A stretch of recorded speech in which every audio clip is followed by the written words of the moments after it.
of fun for everyone here on the Gold Coast. It's fun for the family, it's great for dinner, it's great for the beaches, the picturesque scenery that you can have while having a meal with friends, with loved ones. It doesn't really matter. The sun is always shining, especially here in June, because that's when the Festival of Bowls, the world's biggest festival of bowls, is taking place. And that, of course, is the Australian Open, right here at the Broadbeach Bowls Club.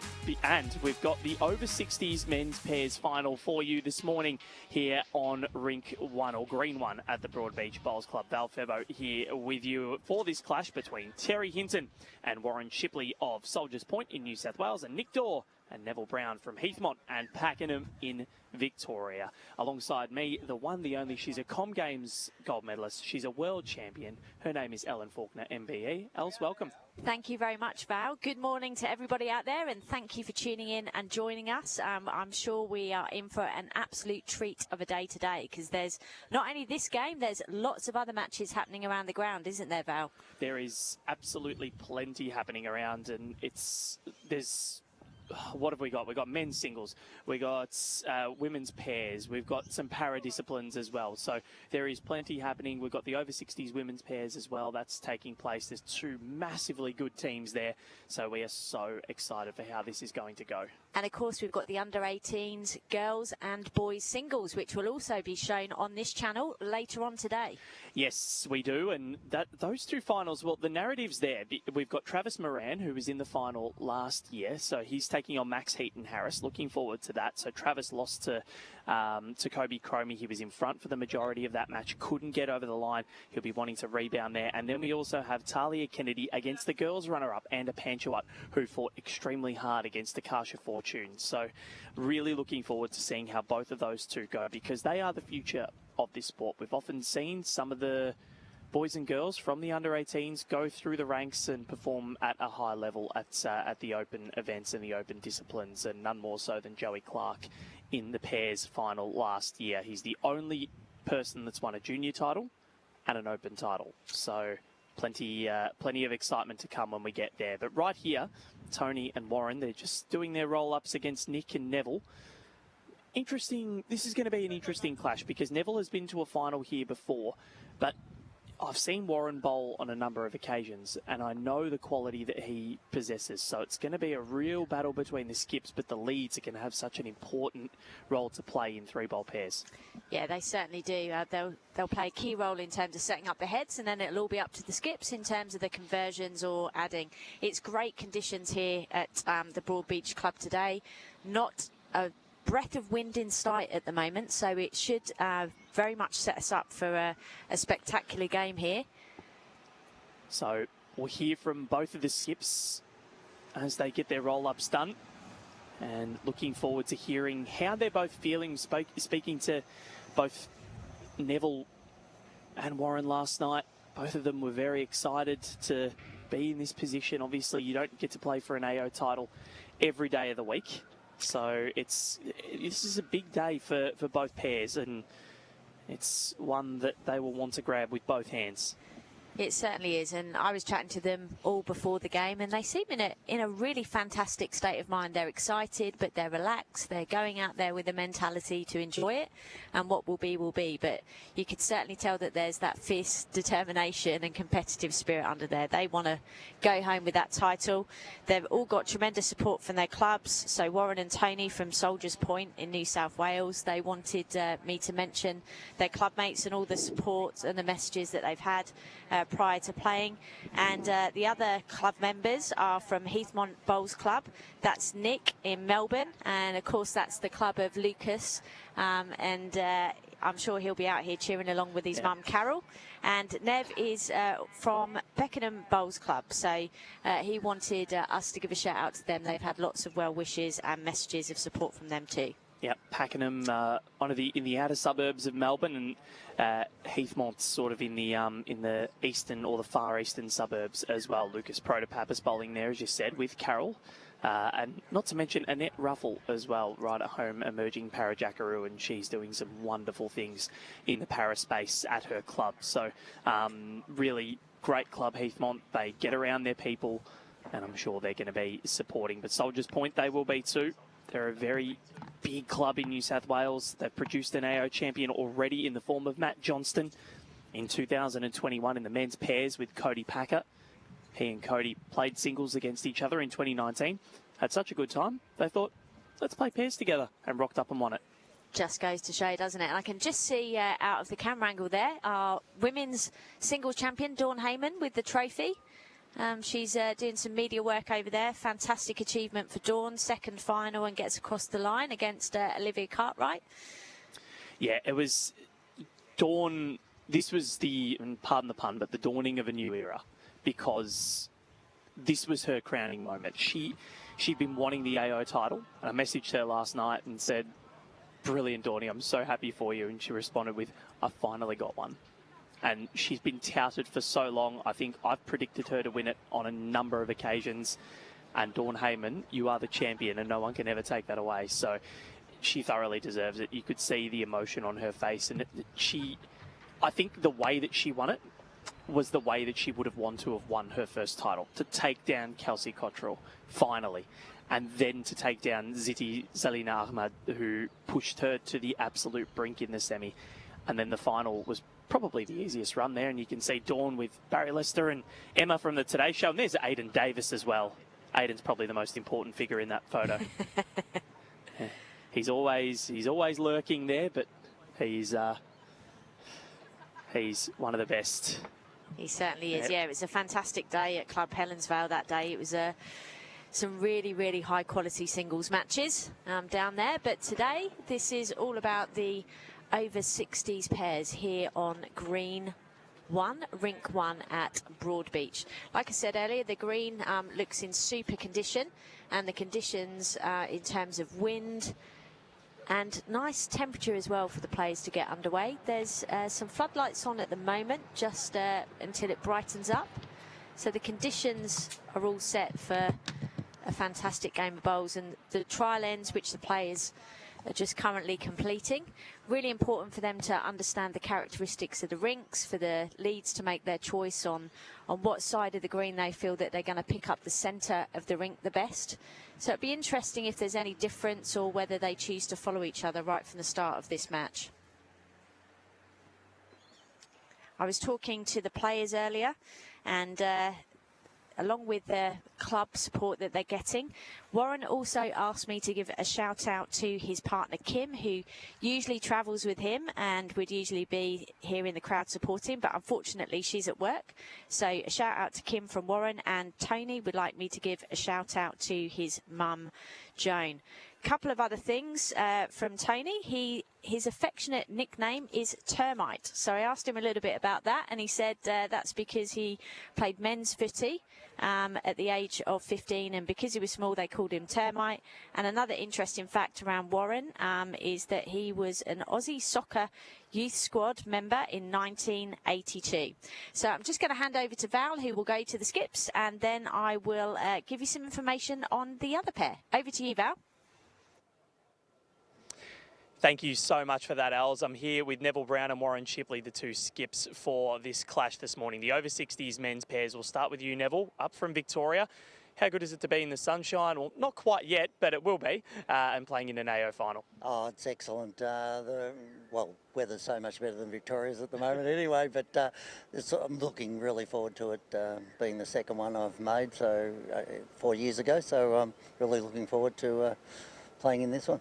What did you learn from the last final in terms of translating that into this experience? Watch what your body's telling you. I overstretched during the previous lead-in, thinking I was too tight and strained something. So I made sure I didn't do it this time. Yeah, don't be doing that. Make sure you're okay. Go well. Yeah, I will. We will. Thanks. Brilliant. Oh, that's Neville Brown there. And we've got Warren Shipley. You've been to a national final before, the BPL Cup in 2021. You played in front of the TV before. Like Nev, what did you learn from that occasion? You got to play the big bowls, as Millsy did against us. It was a great experience, and looking forward to this one. Yeah. I wasn't going to mention Millsy this morning, but you've done that for me. But the tournament itself, how has it been for you? You played in a few disciplines. How have you gotten used to the conditions up here? Mate, the conditions are always fantastic. The greens are magnificent, and everyone's so welcoming. And we've scraped through a couple, so we're happy to be here. So it's good. Very nice. Well, go well, and looking forward to a good game. Cheers, mate. Thank you. Back to you, Els. Massive contest about to start. Thanks, Val. And in terms of the other pair, Nick has asked me to give a shout out to his wife, Judy, and also his daughters, Kim, Katie and Maddie, grandsons, Ida and Ira, and Labradoodle Tilly. And Nev has asked me to give a shout out to all of the Bowls Victoria players who have been in touch and wished support. So this particular pairing met 14 years ago when Nev was actually the coach of Heathmont Bowls Club, which is the club where Nick resides, and they've been playing together in tournaments ever since. But this is their first experience together in an AO final, with Nev having played in a final in 2022 previously. Both of them seeming very relaxed out there, the two skippers. And interesting start to this match. 18 ends, 3-hour time limit. Should be a really enthralling battle. It should be. And that's a good opening bowl. Found the centre of the rink, always finishing in a good position, about a metre behind the jack. And that's what you want. You just want to settle and get a good few bowls in early.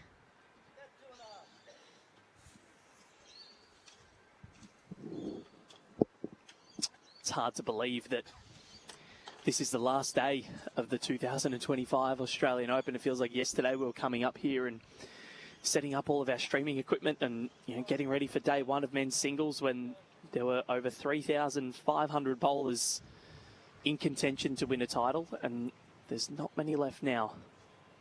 And that's one of the things that I love about this event, that anyone can enter.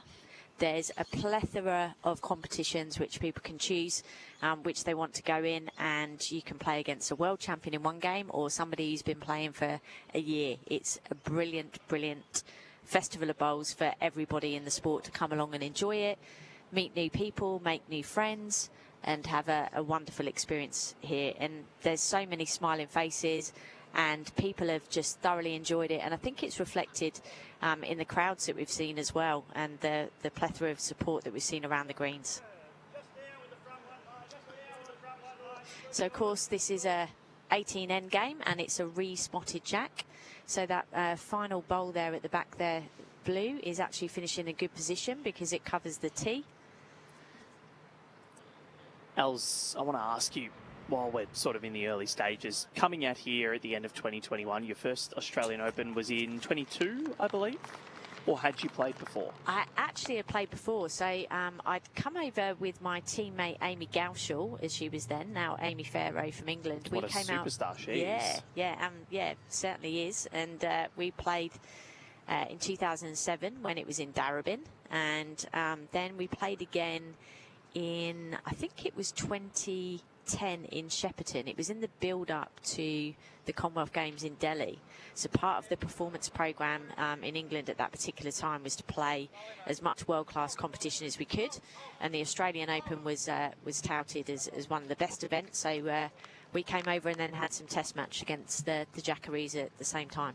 Fantastic. And I reckon the conditions in Shepparton would have been extremely different to what they were in Delhi, from what I've heard and Yes. understand. Although you had a fairly good tournament in Delhi, did you not? Yes, myself and Ames, we came away with a gold medal, which was fantastic, and a brilliant delivery there. Final bowl of the Penultimate, I think. Was still penultimate. Yeah, just seen another one coming in. And I think Natalie Melmore won the gold for She England did. that year. Yeah, so She did. So there's a very funny story there. So Robert Will, bear in mind Robert Will is one of the all-time greats of the sport. Ooh, a little lucky rub there. Sorry, Els. One to Neville now. So Natalie saw Robert and didn't really know Robert, and said, "What's your role in the Welsh team?"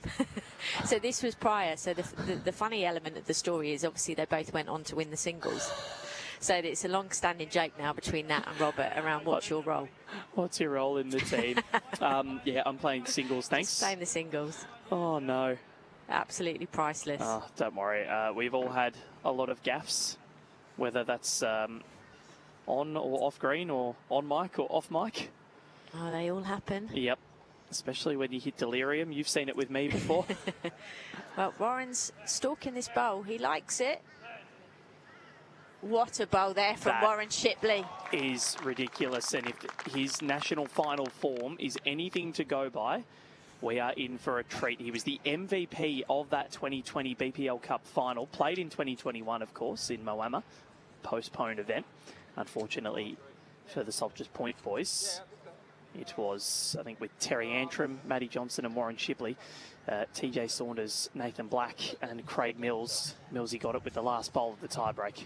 Tremendous. But MVP went to Warren Shipley. And look at why. Look at this. Tremendous replay there. Played it absolutely perfectly.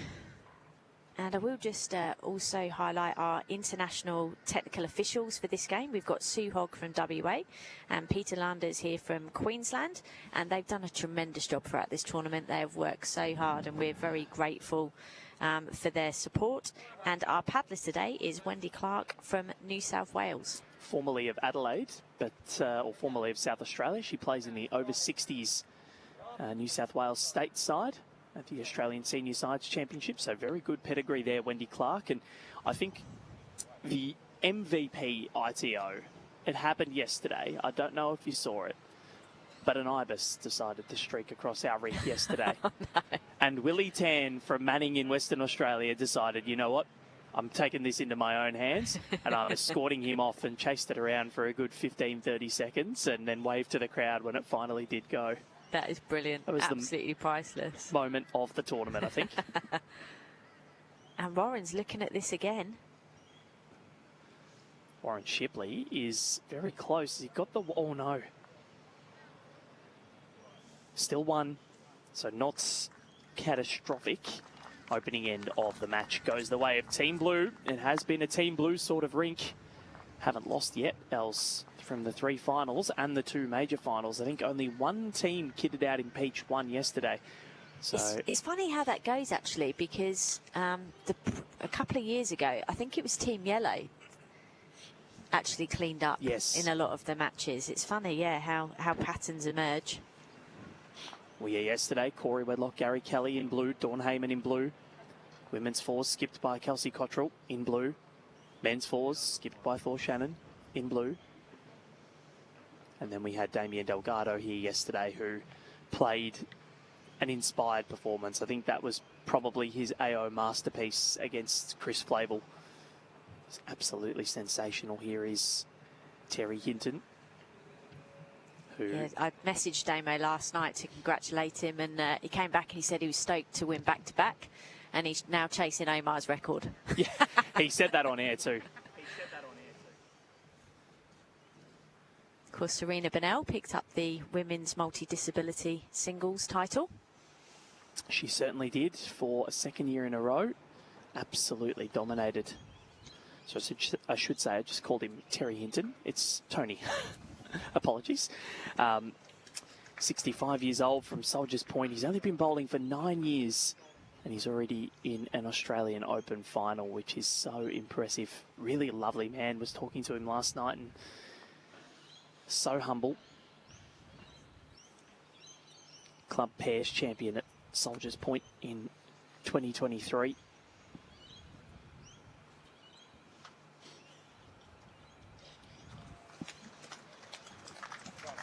Fantastic bowl there. And again, smart play. 1 on 1 behind, classic leading.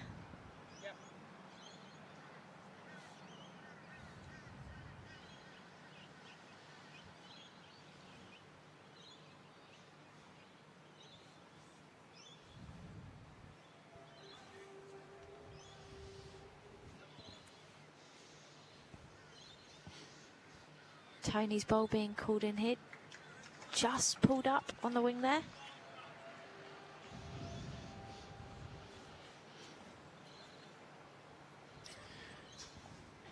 It's been great to see that we've got the Today Show here on Channel 9. So if you've got us up on your YouTube, you can go and have a look at the Today Show, because weather lady Emma is here watching on.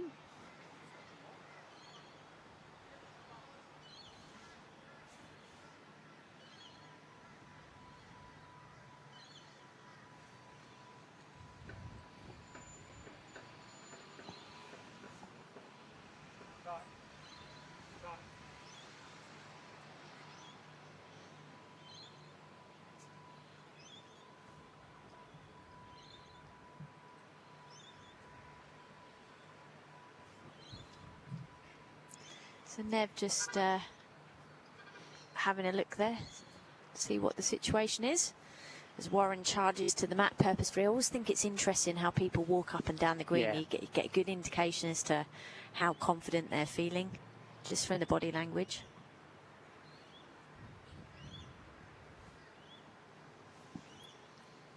Warren changing over to the forehand side.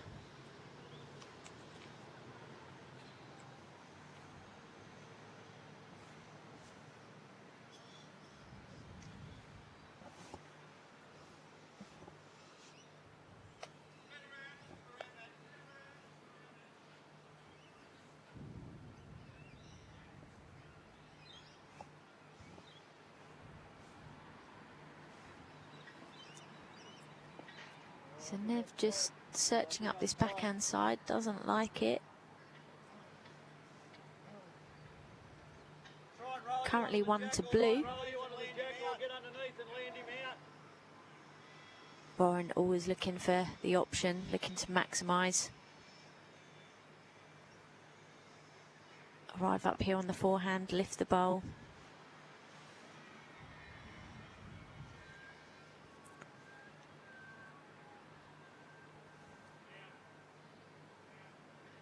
This is close. What a brilliant bowl there from Warren Shipley. He's on fire so far this morning, and he's made a bit of a number here. And it's not easy to get to, Val. That's the big thing here.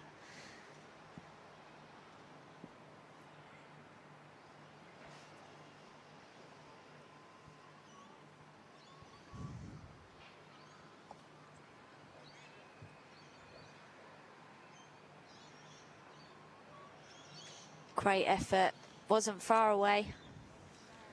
Opened it up, giving himself a chance with his last bowl. Warren's just going up to have a look at the head, see how he can consolidate this.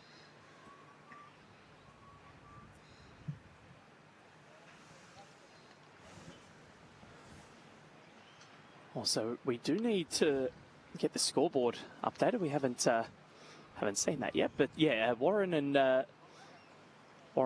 and Tony are in blue, and we'll get that sorted. And Nick and Nev are in orange. Yep. Just seeing this replay here, wonderful conversion shot.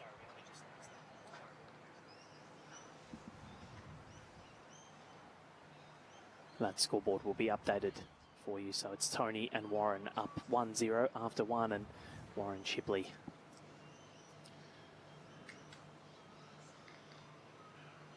Here's Cargo. It's been shots this morning. We just heard Warren saying that he got scared after last end. Well, can you blame him? It's fair enough.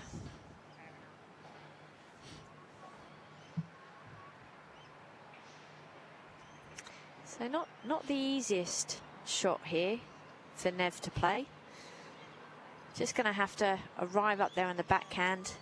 Any touch off his own lighter blue coloured bowl there with the orange stickers will be good for him. Main thing here is just to try and cut down. Sometimes you have to take your medicine. You do.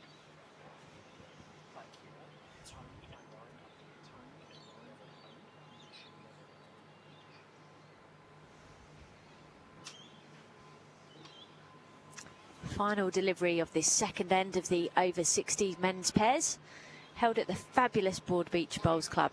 And this is a super effort. He's calling this here. What a bowl here from Neville. Brilliant. Unbelievable. Neville Played it Brown. perfectly. Neville Brown, exactly what they needed, because Warren was asking some serious questions. 1-1 after 2. We're in for a cracker, ladies and gentlemen.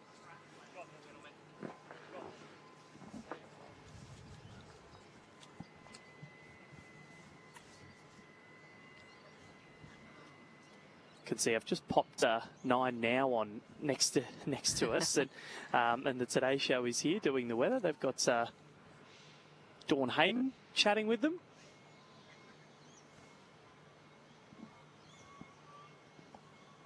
So 1 apiece after 2 ends played. Not anything drastic so far with the jack length. Matt's up a bit slightly. Already some ripping bowls by the 2 skips. Yeah, they've certainly started well. Yeah, good opening bowl there for Nick in a good home.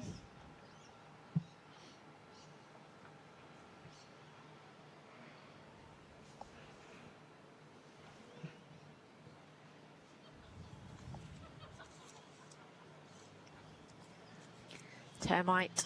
Tony is on the mat. I did hear you say this when I was about to do the interview. Did you get a reason for the nickname, or? He was playing men's footy, age 15, yeah, and because he was small, they called him Termite. There you go. There you go. Yeah, both very athletic. I thought it could have been a term for, you know, another name for a bowl is a wood. Well, it could be. There you go. There it is. There is the Today Show. Dawn Hayman there, Barry Lester. How good. Good adjustment there from Nick. Jack high bowl. And so maybe we give them a wave.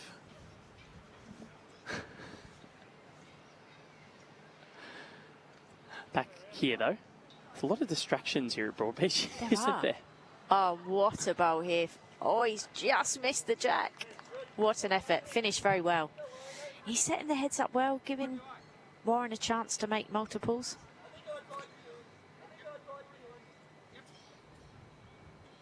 Yeah, Nev just getting Nick to change over there just to try and take the danger away.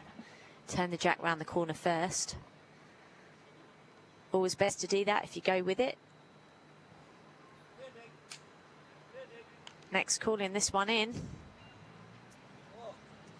Just held off.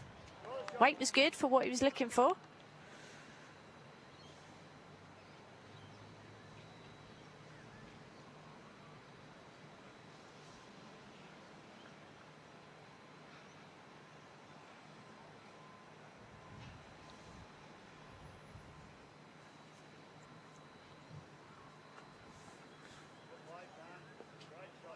Oh, brilliant bowl there from Tony. And as they cross over, it's 1 shot to blue.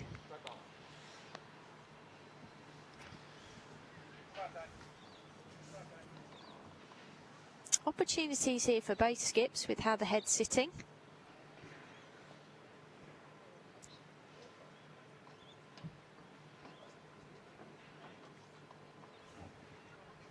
But it's Nev to go first. Chance here to play up on the backhand, turn the jack around the corner.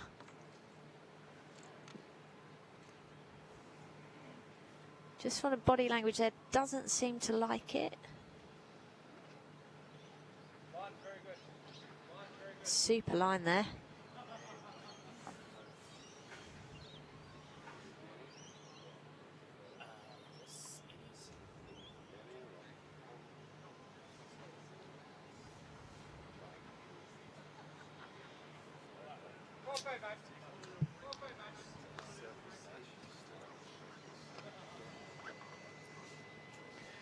Just dropping short there, Warren. So he's played some big bowls. Already you can see he's aiming to ask Neville Brown some questions. Made the final here 4 years ago, did Neville Brown, and so he pulled a muscle overdoing it. So it'll be interesting to see how he can get through today. He's got 1 match to get through. It's always important to warm up. It is. Whatever that looks like for you, do your thing, but make sure that your body's warm before Oh, yeah. Doing lots of repetitive lunge movements. Unlike, I don't know if you saw that footage of the man tossing the coin at the AFL last week. So he's gone to toss the coin and he's pulled a hammy. Oh, no. Oh, no. And they did a news story on him the next day. Genuine tear of the hamstring. It was bruised at the back. Oh. Tossing a coin. Wow. Just goes to show. So even before you toss a coin, ladies and gentlemen, make sure you warm up. You heard it here first. Well, brilliant bowl from Warren there. He's put the pressure on. Looks like it's 2-blue. But again, a big chance for Nev here. He's chasing this. What a bowl here. What a reply from Neville. Brilliant bowl. Wow. Makes a multiple of 3. So now Warren Shipley asked the question. What can he respond with? And I love the fact that the players are smiling and enjoying themselves out here. That's what it's all about. Warren Shipley. Tables have turned a little bit in the last few minutes. And it's not going to get there. So the first mini move made by the Dawe-Brown combination. They are going to measure. We think it's 3. Wendy Clark thought it was 3. I trust Wendy's eye. Very good at what she does, Wendy Clark.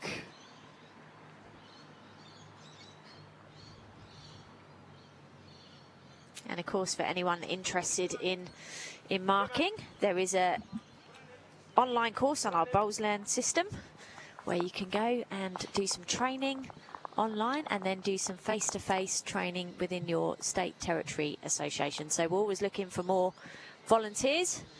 So if you fancy being involved, then get trained up and apply through the appropriate channels. 100%. Go and do so. You are the lifeblood of the sport. We absolutely love our ITOs and everyone that volunteers here. Over 1,100 volunteers at the Australian Open this year. So an amazing number of people that just want to help while they're here. And it was a 2 in the end, so Wendy's eyes deceived me as well.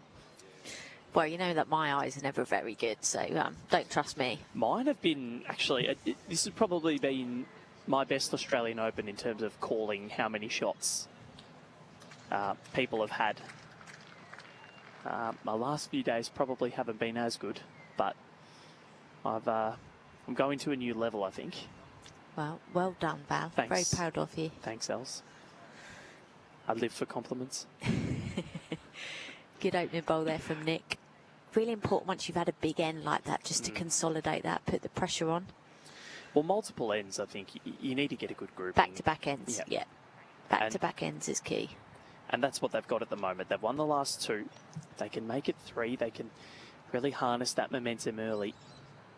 Because Warren Shipley was... And look, they are not going to have it all their own way. So when they do have it their own way, they need to harness that, you're right, because you're not going to keep Warren down for long. Again, that's a smart bowl there. Both leads playing well. Well, all 4 players playing well. Producing the goods, putting on a spectacle, which is what we want to see.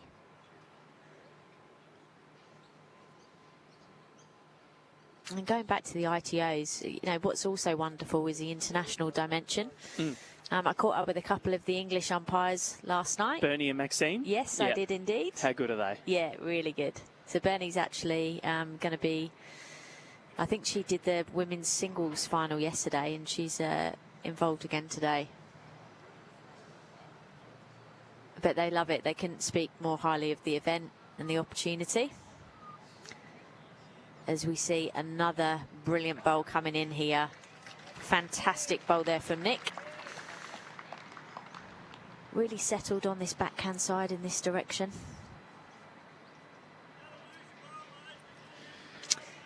Warren just giving some really clear instruction there to Tony, saying it's okay to lose your bowl. Choose your weight. So the run through to the final for Warren Shipley and Tony Hinton. We'll wait for this bowl to come through and I'll let you know how they've fared in their matches so far. Getting through. Has he done enough to get him for shot there? Probably still 2 down. So 17-8, 20-13, 18-17. Beat Joe Franzi and Darren Black by 1 shot on the last end. And I know Joe, and I got a message from him saying it was a round 3 heartbreaker. And he was gutted. So shout out to you, Joe, if you are watching. At least you've lost to a team that has made the final. I think Joe's at your club at Helensvale. He is indeed, and his wife Deb. Yep.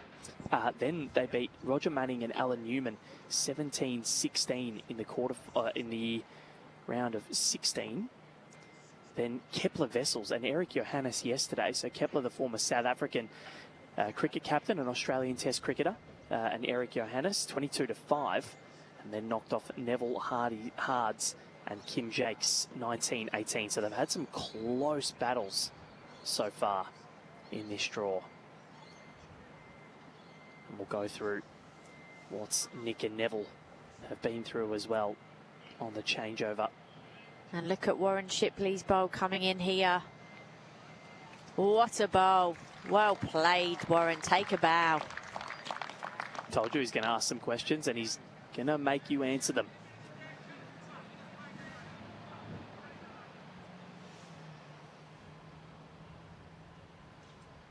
I think if anybody at Soldiers Point are watching, I think his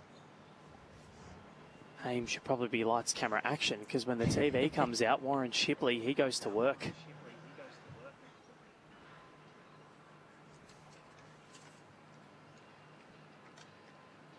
And they're just holding off slightly there, but still giving himself some options.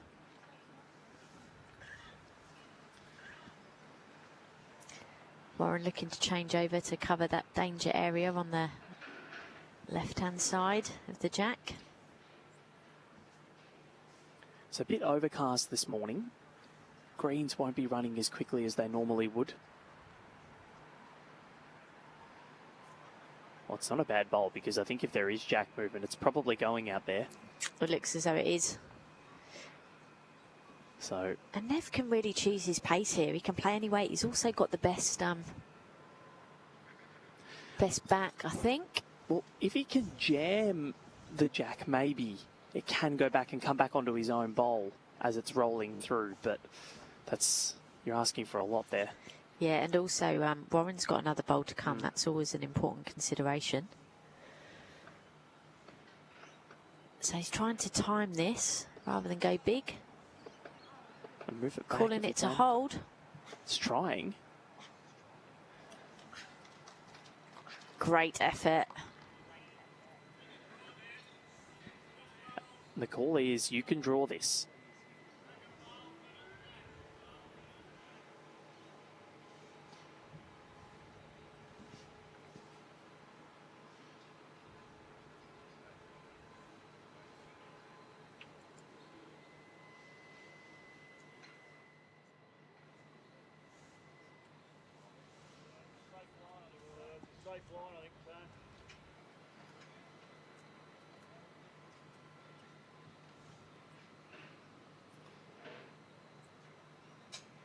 It was a mighty effort, a really mighty effort from Warren Shipley, and a wry smile.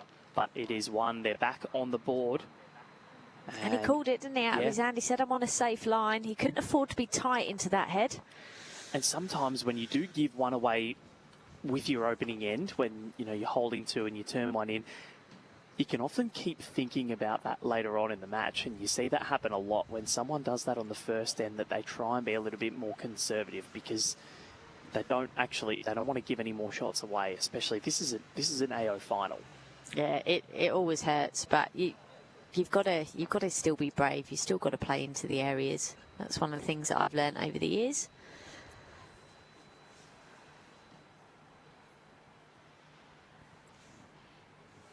So slightly longer jack length this direction. 2-3 on the scoreboard after 4 ends played. And it is an 18 end game, so still plenty of ends to go. Getting through it fairly quickly though, aren't we? It's they're not playing at a slow pace. 3 bowl pairs is a good game.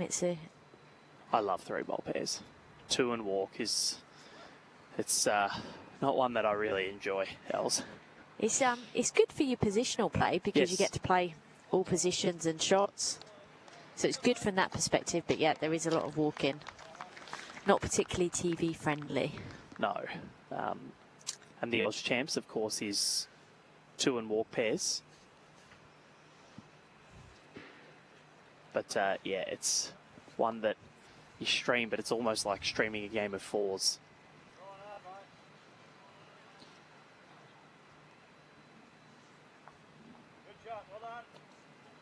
Good adjustment from Tony. Advantage Nick as it stands currently. Nick out of Heathmont, and talking to him yesterday, he really loves it there, and the way they do get around their people is quite special, and it's nice to see that there are so many clubs out there like that. And shout out to everybody at Heathmont if you are watching.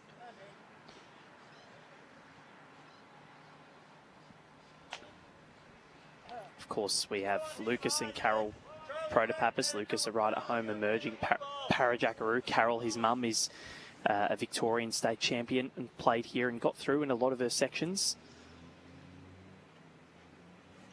Very good bowler. And then Annette Ruffle, who is a really inspirational human being. I love talking to her, and she's an absolutely brilliant human.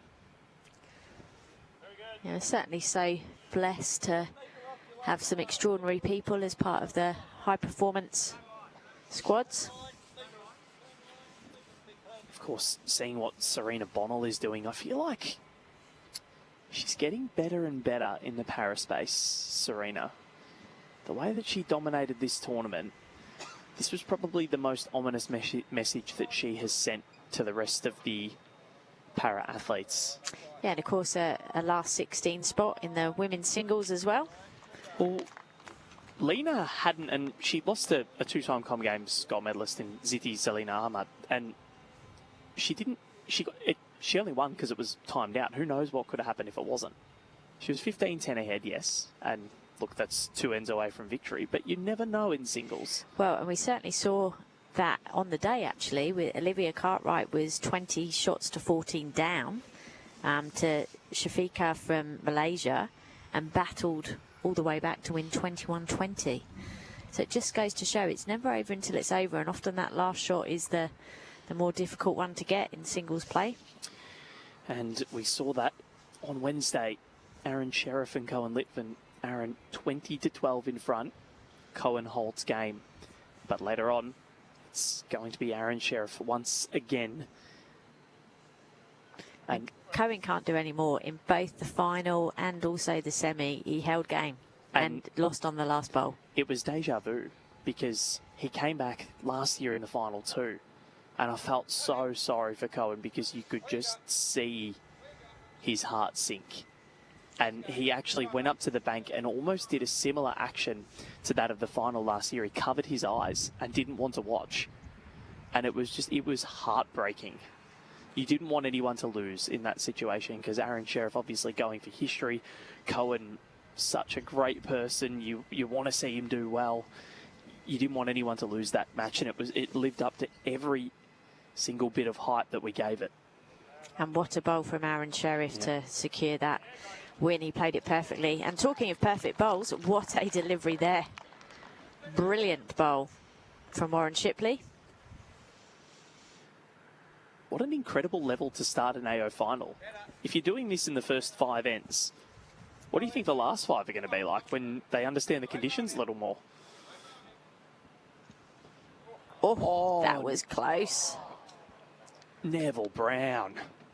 Small margins. That was a millimetre off. Wowee. So 2 currently to blue at the moment. Both skippers got 1 bowl left to come at the end.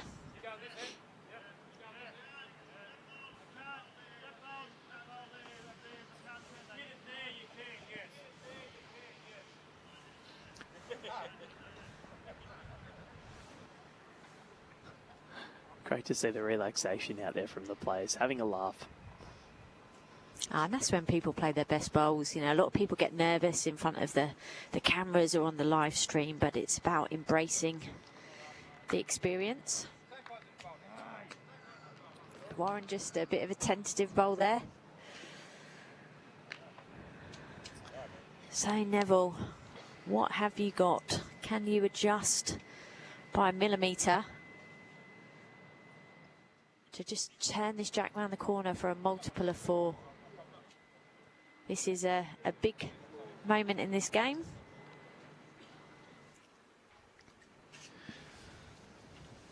He's delivered the bowl. He's following it. Neville Brown. And says, I didn't quite get it away. One taken out. Is it going to be a second? It sure is. The lead goes back to Tony and Warren from Soldiers Point.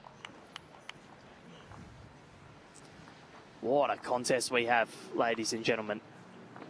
2 lead changes already in the first 5 ends. Of course, was Australia's proud partner, Aero Bowls. Aero, the largest manufacturer of the most accurate bowls ever made. More models, sizes, grips, and over 65 different colours, if you don't mind innovating the game for tomorrow. 65 different colours. Do you reckon you could get all 65 on one bowl? It's a great question. All right, I'll ask Walter. Yeah, I'll get to the bottom of that. It's all a powder compound that goes into the mix. I want all of them. Be the only one ever to do that, I reckon.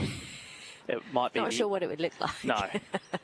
Be an eyesore if you want to hypnotise your opponents while you're playing. It'd be unique. You will. Just like you, Val, it would be unique. True. Hope I'm not unique in a bad way, though. Definitely not. Definitely not. Because there are a few of those around. So, Nick Dawe. Again, nobody's taken any real risks with this jack length. Kind of both doing similar things at the moment, playing it steady. And you often see that in games. Then towards the second half, starts to be a bit more risk-taking, trying new things.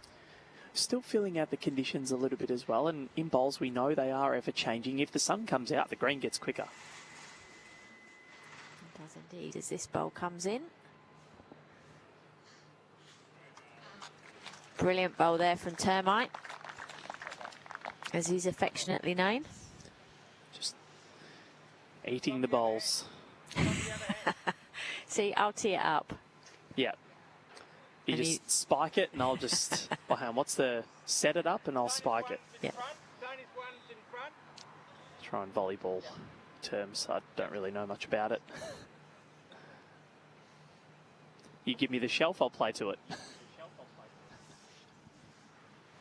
Oh, you're just on fire this morning, Val.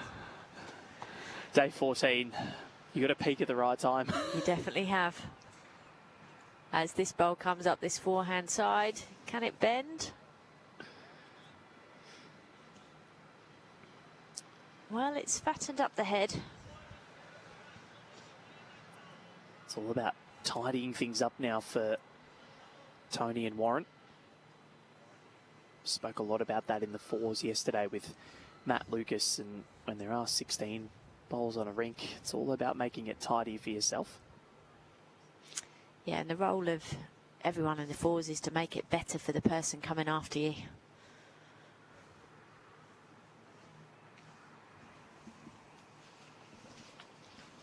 And just running for cover there. Beautiful line. Got the back, which is important because it's got the tee.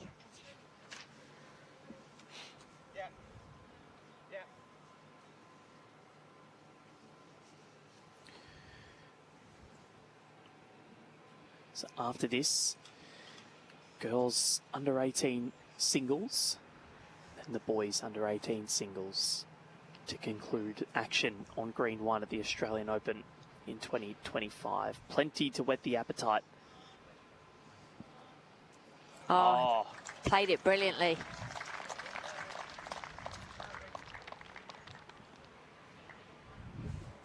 Nick Dawe coming to the party. Shake that touch of spray. Get it on the bowl. This has been an excellent final so far.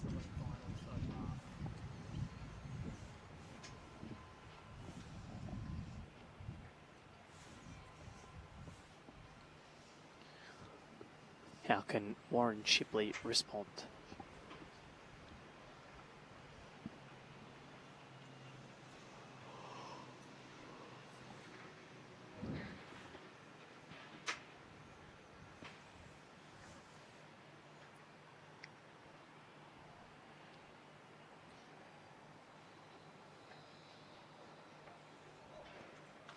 Warren's got a result there off that bowl.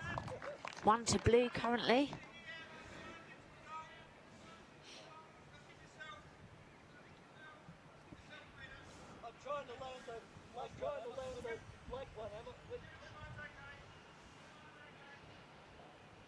Good communication and clear instruction there from Nick to Nev.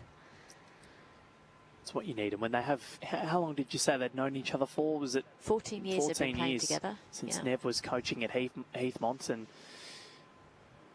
look at where they are now. Clear, concise calls. And he's played a sensible weight with that first bowl because he's given himself best back and also the tee. And do you know what I like? The bowls colours are very similar for both. Yes. I know Helps there's a lot. stickers and we have a marker, but it's very nice. It is. Doing fours without a marker earlier on in the tournament is, it's like pulling teeth out because you can't tell, especially from the other side of the green. Warren Shipley. I think he's getting that into a pretty good position, or just wanted more weight. Yeah, he's just looking for something that side of the jack in case it squeezes out. Another couple of feet would have been perfect. Nev following this up with purpose. He's not a mile away. Is it going to cut underneath? But it's in a good area. So Warren will try and, would you say try and go to this little catchment of blue bowls Yeah. at about 4 o'clock? Yeah, 5 the o'clock? light blue coloured bowls there. He'll just try and cover there in case the jack pops out. Doesn't want to go in the head and make it any bigger.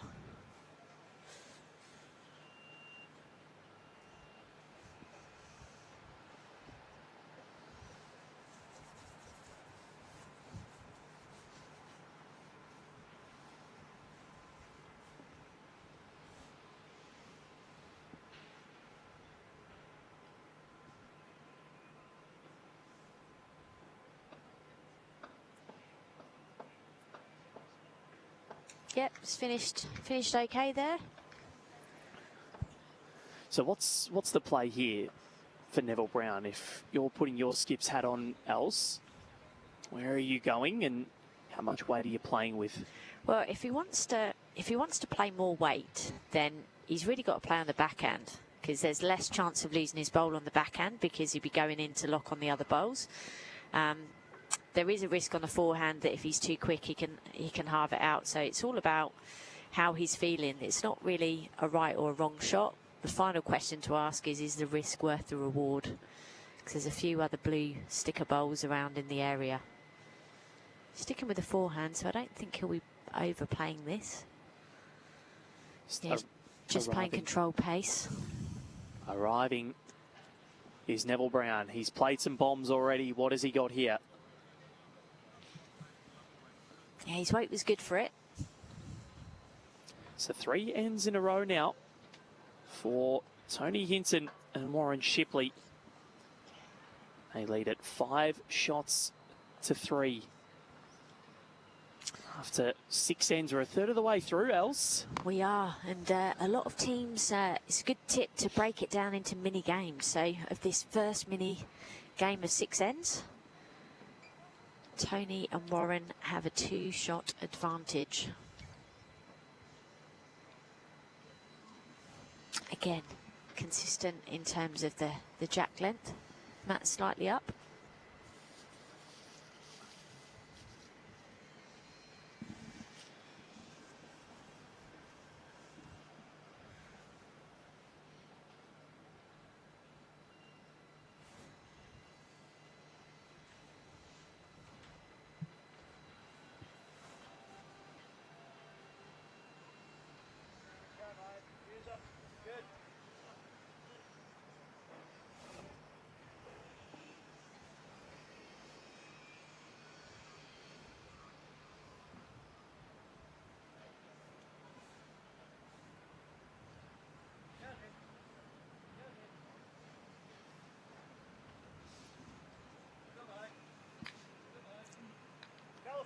Both leads finishing in good areas, about 2 feet behind the jack. Both picking a super line. I love 3-bowl pairs because, yes, I enjoy watching the skips go at it, but I'm also fascinated by lead battles because I often see in all the pairs games that I've done throughout this Australian Open, whoever has had the better of the leading has had the better of the contest. And none more so than Wednesday's women's pairs semi-final between Nurul Alyani Jamil and Emma Fridiana Saroji. And I saw Nurul Alyani Jamil had it on an absolute string. Backhand round the clock at Helensvale and uses very similar bowls to you, actually. She uses Sydney Swan bowls, yes. Yep. And those Sydney Swans bowls were absolutely tearing it up. Well, I had first-hand experience of that because myself and Carmen actually lost to them by 2 shots. Oh, really? And we were timed out. We didn't get the last end in. Oh, no. So, just quietly, Carmen Anderson, I love watching her bowl. she's very entertaining, and I love her passion and enthusiasm for the game. When you think how long she's been playing and how energetic and passionate she is about the sport, it's pretty incredible. You just want to bottle it, really. Yep. And yeah, it's unfortunate any time you lose, but I guess, does it make it easier when the team that you lost to has gone on to make the final, or does it make it more frustrating? Probably a bit of both, I guess. But I'm always tend to be sort of cup half full as opposed to half empty. That's so true. I just think we ran them close, made it through to the final. You are one of the more positive people I've met. That's good to know. Yeah. Thank you. I live to give compliments as well. Oh, and talk about compliments. Well played, Nick. Great final delivery there from Nick of this end. Both leads putting in good bowls, good areas. In this high quality over 60s men's pairs contest. With Warren Shipley and Tony Hinton currently just ahead by 2 shots.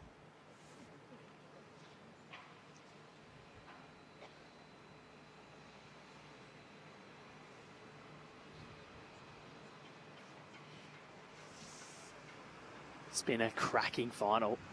It's really selfish. You kind of want to fast forward because you just want to see what happens. And live sport, you just have to be patient. But that's the best thing, isn't it, about live sport? You just never know what is going to happen. And you just want the next bowls to keep coming down because you just want to see the quality that they produce, especially when it's been as good as it has been this morning. I always say you can go to the theatre and you kind of know the ending. But with live sport, you never quite know what's going to happen. Yeah, especially like if it depends on the genre of movie. Like, if you're watching something that's Disney, you know that there's going to be a happy ending. If it's a superhero movie, you know that eventually they're going to prevail. But with live sport, no, you can never call it. Actually, Game of Thrones did a pretty good job of shocking viewers. That was one that I never knew what was coming.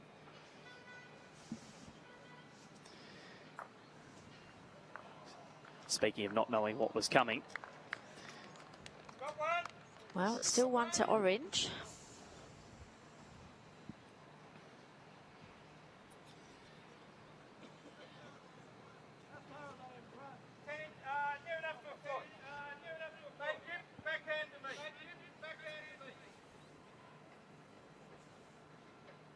Nev, I think he really wanted to wear blue today. That was, he said, our bowls are light blue, but there's a darker, so I think they've got us.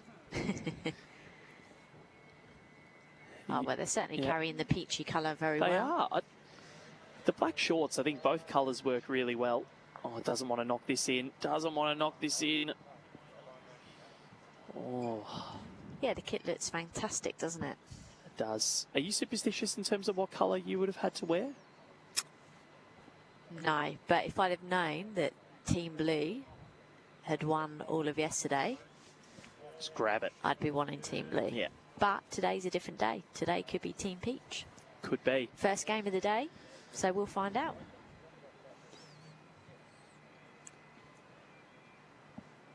So 1 up now for the Hinton-Shipley combination.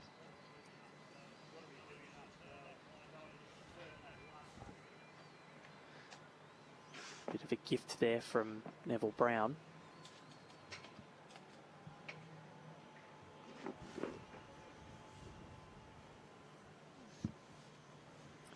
Very handy bowler is Warren Shipley.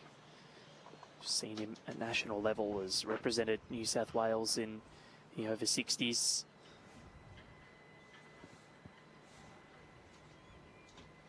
Smooth delivery.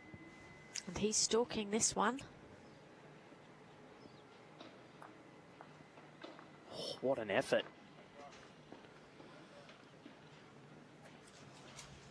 So, it'd be interesting to see the shot that Neville plays here. What's Nick instructing? He's just saying, you know, we've got 2 seconds in there, which they have. Any jack movement here is just, you know, just a slight jack movement is good for them. Don't want to go too far deep. His last bowl of the end, so he doesn't have to worry about Warren adding another wherever it goes, but he just wants to get some movement here to make a score.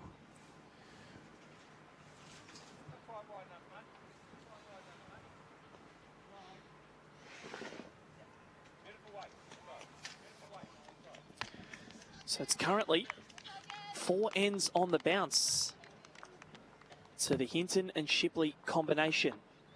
Just the 1 multiple in that, so no massive harm done for Nick Dawe and Neville Brown, but they will want to get back on the scorecard very shortly. 6 shots to 3 after 7 ends.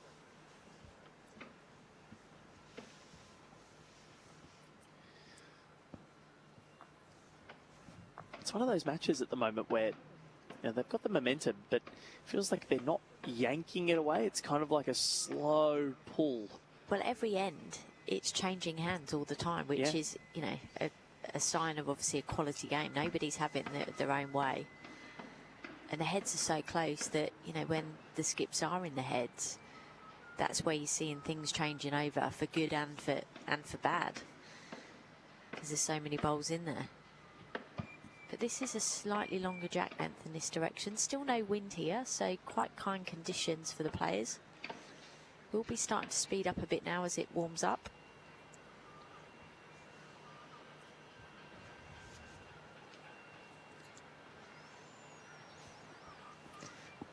More spectators starting to arrive as we start to come to 9 o'clock in the morning. Here at the beautiful Broadbeach Bowls Club. If you are in the area, pop down and see us. Please do. Even if you're not, even if you're in Byron Bay, drive up. Fantastic club and facilities here, of course, home to the 2018 Commonwealth Games and the 2023 World Championships. It's no stranger to world-class competition and events. You did something pretty handy here in 2018, didn't you? We got bronze in the women's triples. So we did okay, not as well as we would have liked, but we did okay. You always want to come home with something from a major event. I've spoken to a few people about this, and it'd be interesting to get your opinion. Would you rather come home with a bronze or a silver? It's a great question. The problem with silver is that you've lost. So the last game that you've played, you've lost, and you've lost in a final, and you don't get chances every day to play in a World or Commonwealth final. So still a great achievement, but not the achievement that you're looking for. So I don't know. Bronze, there's A, you've finished on a win, but B, there's that sense of relief that you've come home with something to show for your hard work and your efforts. But you would have more fond memories of winning that bronze medal than losing that silver medal. Yeah, probably. Yeah. Like I said, I think it's more that relief. Yeah. That you've come home with something.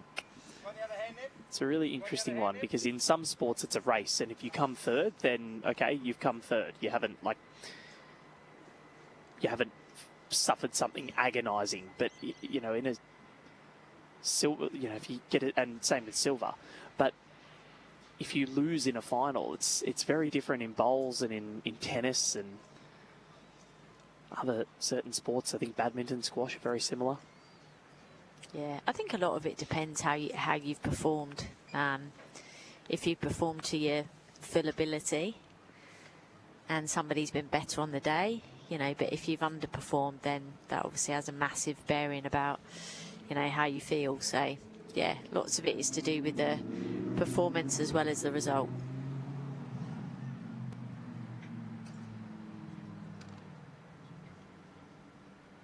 You know, if you think back to one of probably the best games I've ever seen, the women's pairs final in Birmingham, Ellen, Ryan Pfeiffer she is now, and Christina Christic and Nirop as she is now.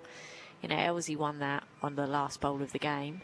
Of an extra end. On an extra end. So you kind of know that, you know, for the English team, for Amy and Sophie, well, they couldn't do anything about it. At the end of the day, they didn't have the final say. They didn't have a right of reply. They haven't lost the game. Ellen's won it. It's a good way to look at it, because, you know, that would have absolutely stung, and no one deserved to lose that match that day. Oh, it was, like I say, it's probably the best game of bowls I've ever seen, and certainly the best advert for women's bowls. Yeah. It was the best advert for bowls. Yeah. Full stop. Yeah. The atmosphere, the drama of it all, especially them, you know, Amy and Sophie being 12-3 up, Chrissy and Els coming back to get a 4 to go 16-12 in front with a few ends to go, and then dropping a 4 the very next end. Els holding game with Amy trying to save it in the 18th end, does save it. And then the English holding in the extra end and Els driving it out. I don't think it gets much better in terms of the ebbs and flows and the momentum swings that contest had. Yeah, it had everything.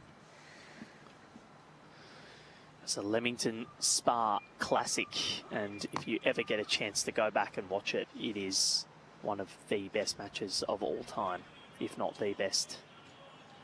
Certainly the best that I've been a part of and seen. And I've watched a lot of bowls over the year and played in a lot of bowls, and it definitely is the best that I've witnessed. Was it weird wearing the green and gold that day? Especially against two good friends? I think it was, I mean, it's a while ago now, but it's a case of, like I say, it was such a good game. And, you know, you've got relationships, connections with both sides. Yeah, it was a spectacle to watch. I think so sort of drawn into the game that bowls was the winner. It was. I know we don't like that fence sitting term, but we always do use it, and it is true. Warren Shipley wants to be careful. Has it stayed in? Hard to tell from this angle. See what Wendy says and what Nick Dawe says. One ball left to come for Nick. I don't think Warren's overly pleased with that. Just a little roll of the eyes towards the results at the end.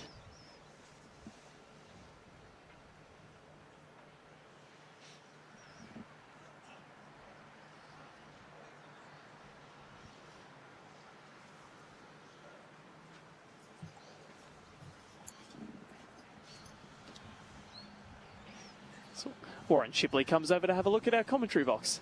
How are you, Warren?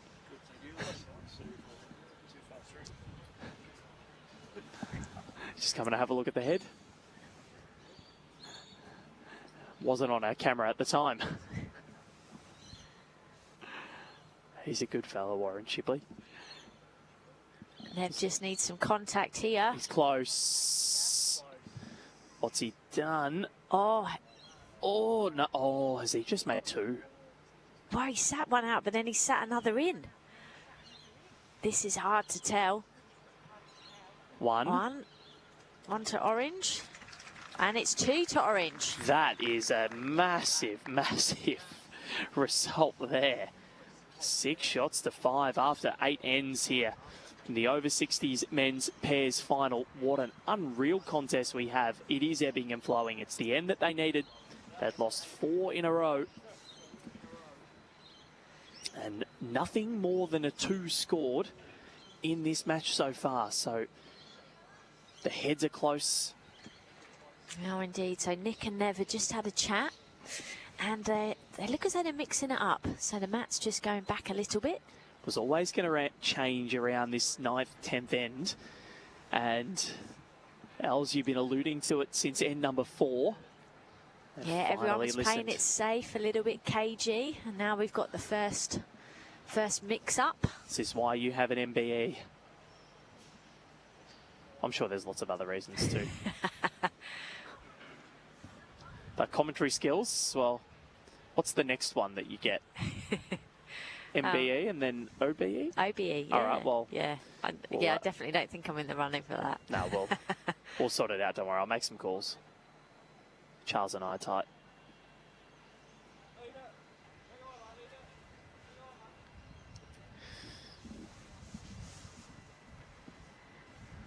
Yeah, just that slight change of length, and the wind's actually getting up a little bit. You can just feel it here in the commentary box. Yeah, I haven't taken the extra layer off as of yet, and you've got the Kathmandu puffer jacket on. Yeah, my trusted faithful. I always get a bit chilly here under the gazebo. Yep, it does get cold, and of course I'm sure there's a lot of people out there that are still asleep, and of course you can sleep with your original Mattress Factory mattress and sleep deeper, recover faster, perform stronger, wake up refreshed, energized and ready to dominate every game. I'm sure some people are still rugged up in bed down south, and they'll get up and play a little bit of bowls later and hopefully watch some of the pulsating action that's taking place at the Broadbeach Bowls Club. Well, certainly sport for choice. In fact, if you've got a couple of TVs or multiple devices, you could probably have 3 games going at once when we get into 11 o'clock onwards today. You can. Sport for choice. Multi-screens, hey? I know. How exciting. If you love bowls, there's certainly plenty of bowls to watch. Like we say, if you're in the area, come down and see the live action for yourself. Soak up the atmosphere here at Club Broadbeach on the beautiful Gold Coast. Great place to come and visit.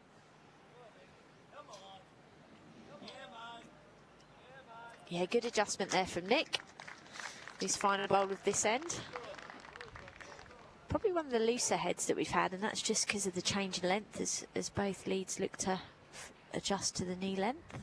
The green hasn't really quickened up too much yet because the sun is behind some clouds at the moment, so you can see it out there. There's no real shadows underneath the players, and that's, yes, he's gone past here, Tony Hinton, but he will like that. And I'm sure Warren Shipley will as well, because it just gives him something to play to, and it gives him something behind the head if he needs to play with a little bit more weight.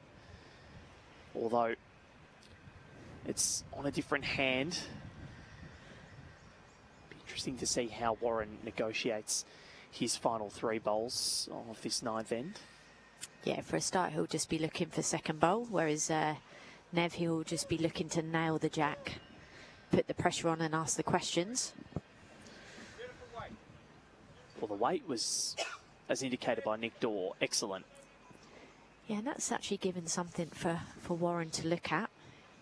If he just beats that bowl, he's going to be close for shot, but it will definitely get second. This man is no stranger to pressure.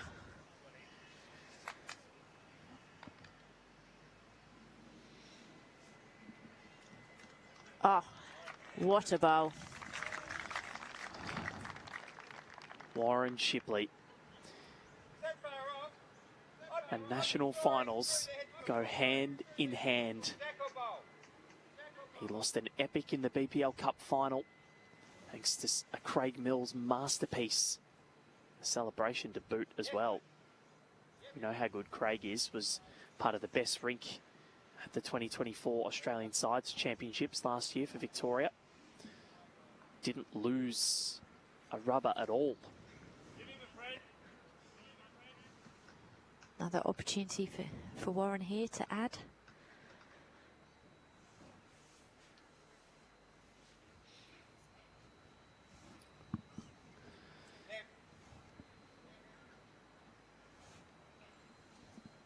Neville Brown is going to come and have a look at this after this bowl lies to rest.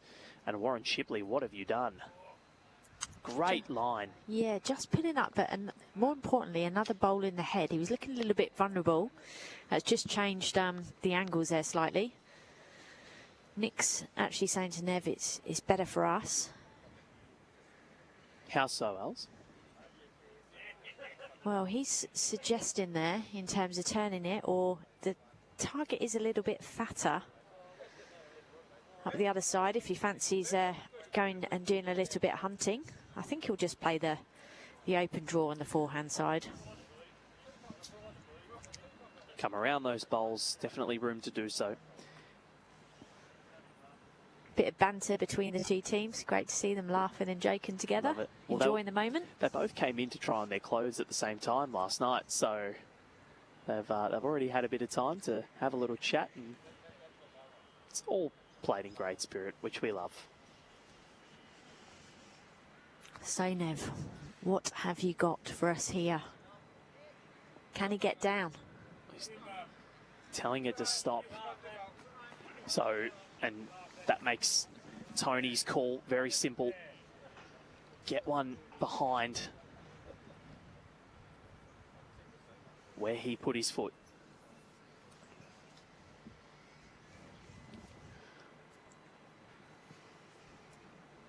So you may be wondering about Tony's shoes.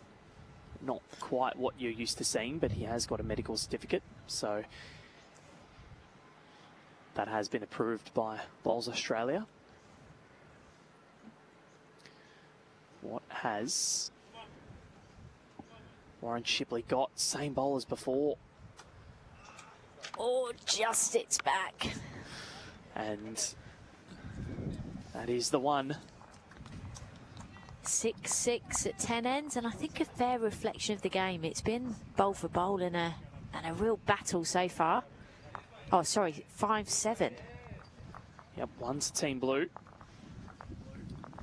And this is a close final. This is a mightily close final. Halfway through, we have no idea who is going to win.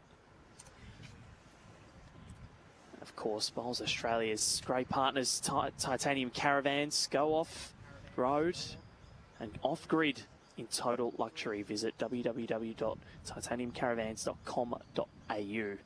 Have you seen some of those caravans, Els? I haven't, but I hear they're absolutely fabulous. They look amazing. I would honestly just have one in the driveway and just go, and that can be my man cave. It's a really big thing, isn't it, over here around touring and going all over the country. I mean, it's such a massive, beautiful country to explore. Yeah, why wouldn't you? But these caravans, they come so kitted out, and you can get, I think you can get showers, you can get flat screen TVs. It's incredible. Home from home, isn't Yep. it? Luxury on wheels. Why not?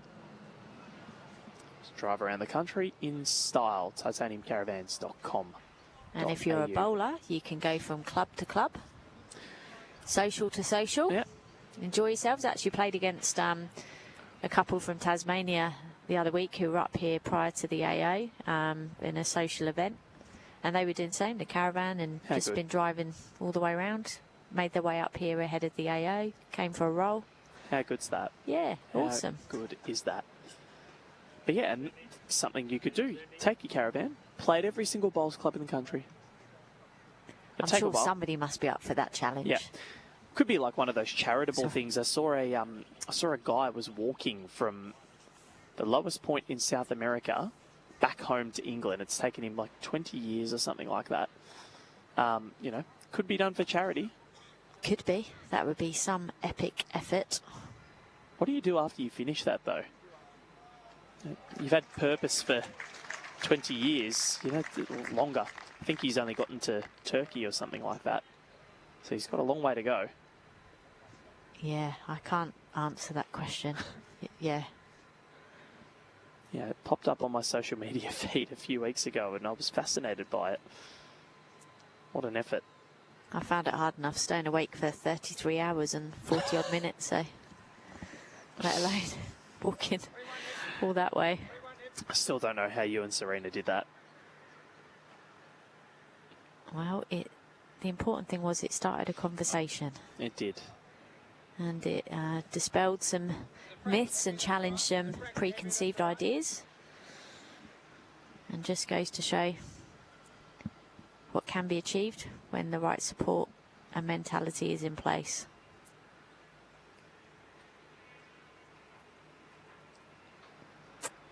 As Nick walks with purpose following this bowl, he likes it. Can he hold up? Another good weight bowl there from Nick. The crowd are clapping, applauding.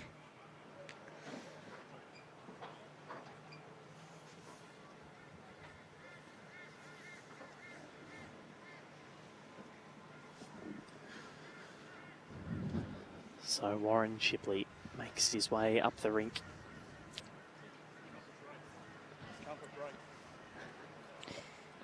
Says comfort break. There's never a good time to go in pairs, let's be honest. There isn't, but just so good. The way he's in an Australian Open final, he's interacting with everybody. He's coming to chat to us. He's letting us know what's going on. Hopefully they don't get stuck in a line. And it can happen here. There's a lot of people that come to the Broadbeach Bowls Club, and I think they'll get priority. I think they'll be okay. you'd hope so. They should get a security guard in there to say, no, let him in first. They've all left him. Don't take it personally, Warren. Take some bowls out of the head, Warren.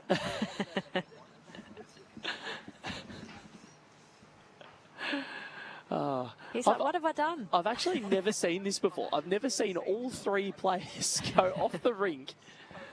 Just have a comfort stop. Yeah, like I say, there's never a good time to go in pairs, but when you got to go, you got to go. Yeah. And people would walk past and go, why is he the only one out there and why is he not bowling? Just Warren and all his mates. Here we go. We've got the first one back. There's Nev's Nev. back.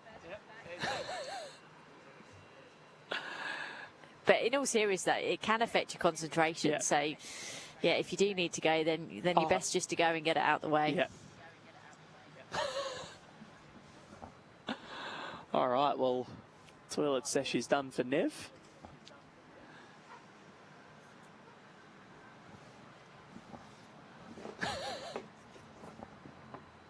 So now Warren can bowl.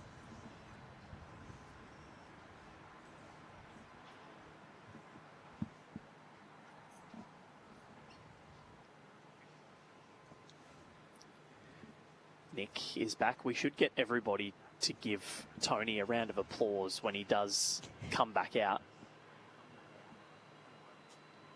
Oh, good effort there. Just going under the head from Warren. There is Tony. All right, we're all back. We're all back. Happy family once again. Normal service is resumed.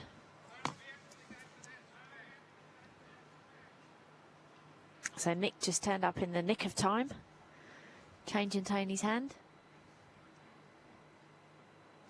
Sorry, Nev's hand.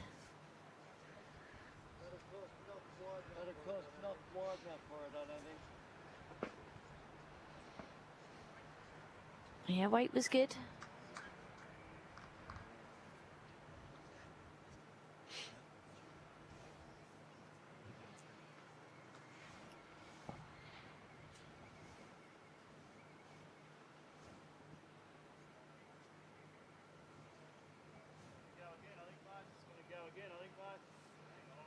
Yeah, Warren just says, just going to go again. Just dipping under.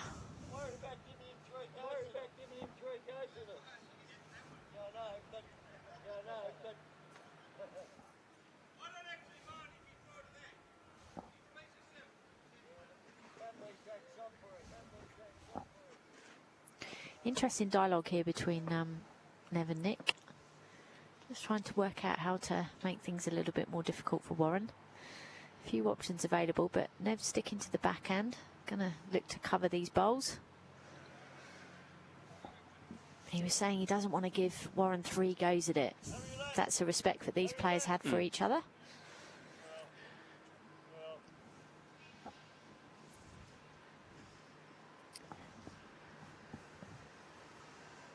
It'd be nice hearing that if you're Warren saying, oh, okay.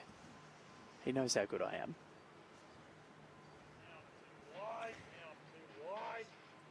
Well, we know what's going on because the players are telling us. So, yeah, Warren's just saying he's too wide. Bit of frustration coming out there.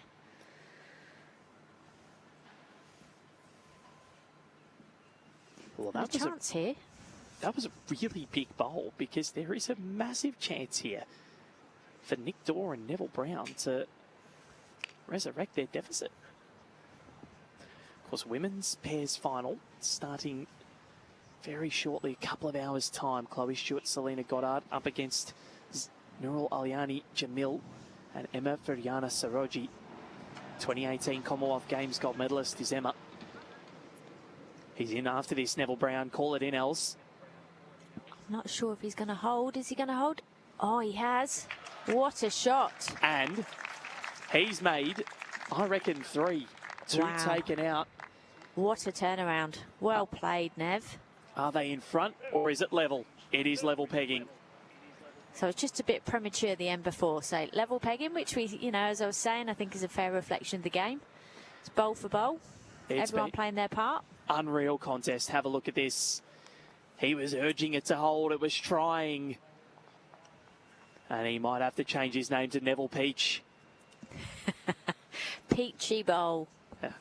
Well done, Els. Peachy Bowl from Team Peach.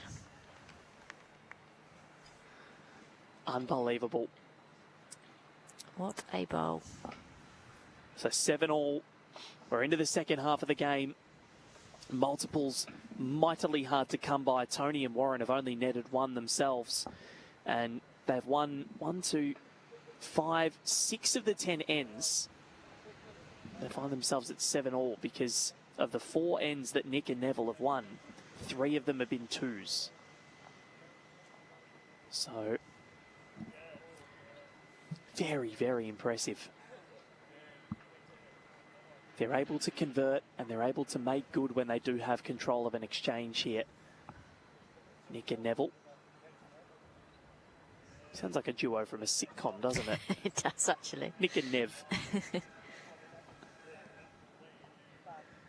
Warren and Nev are chatting away at the skip's end. It's been played in a great spirit. This has been one of the more enjoyable finals that I've had the pleasure of commentating. Yeah, like I say, I think all players got great respect for each other. They're enjoying the moment, the opportunity out here. And you should have seen how relaxed they both were last night. They came in, they were getting changed, they were chatting. Warren just took a seat at the table and started talking to us. Same this morning. Yeah. No nerves at all. No, just another game of bowls. Yep, best way to be. So Nick just looking to make an adjustment here. Yeah, well played, Nick. Good adjustment. Just gone 3. Now, Tony, can you take that 2 feet out and nail the jack? All the players very methodical in their deliveries, meticulous about their process.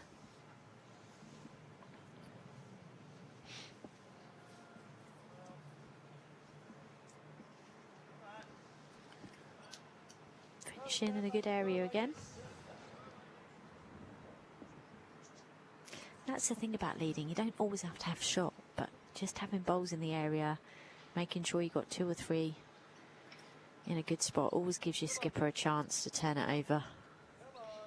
And I think it's what people that come into the sport learn is this is a really nice bowl from Nick Dawe. And I think that's what people coming into the sport learn. When I first started, I thought, oh no, you've got to be around the jack all the time. But no, it's not the case. Often it's the team that has 2 seconds and is 1 down is the one that'll be able to turn it over. It's all about making it better for the person that comes after you. Yep. It's all about tidying, and it's a chess game. It really is. There are so many tactics involved, and I think Aaron Wilson is one of the best at it, at understanding things immediately. We were watching him in the 4s yesterday, and he's not watching deliveries. He's watching bowls as they come down, and he's making his mind up as the bowl comes down the green. And it's really impressive to watch. I don't know if you can hear, but the wind is just getting up a little bit here at Broadbeach. It'll have a little bit of an impact on how the bowls react. Almost feels like a headwind.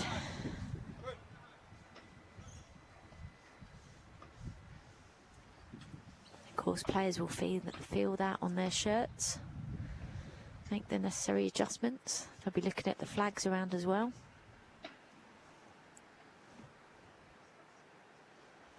And that's one of the most difficult things when you come from overseas, learning how to play in the wind.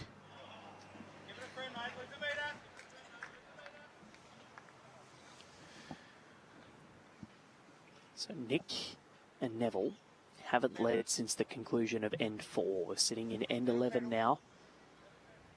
18 ends to play overall. That's the full allotment. Well, he's got the tee there. Wasn't what he was intending, but second prize. Warren just going through the hole with his first delivery of the end. He likes this. So does Tony.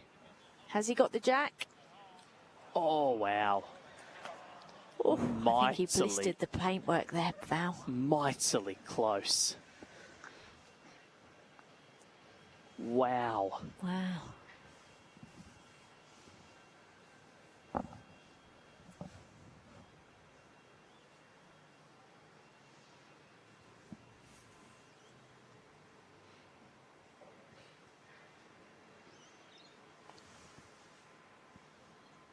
You can almost feel that it's getting a little bit tense now.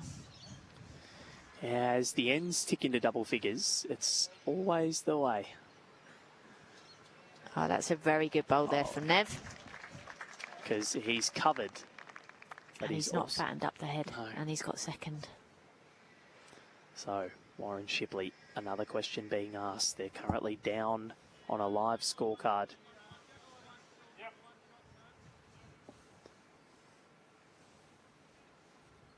What can the man from Soldiers Point do?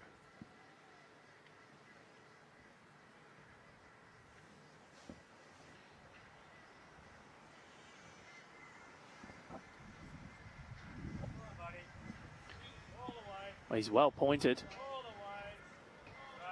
Warren Shipley, you superstar. What a bowl. Well played.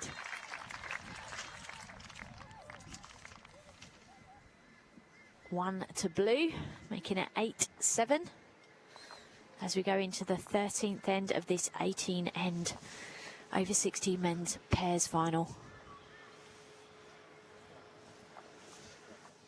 That was as good as it gets from Warren Shipley.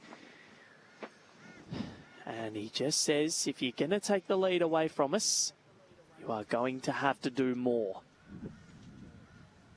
The last national final he played in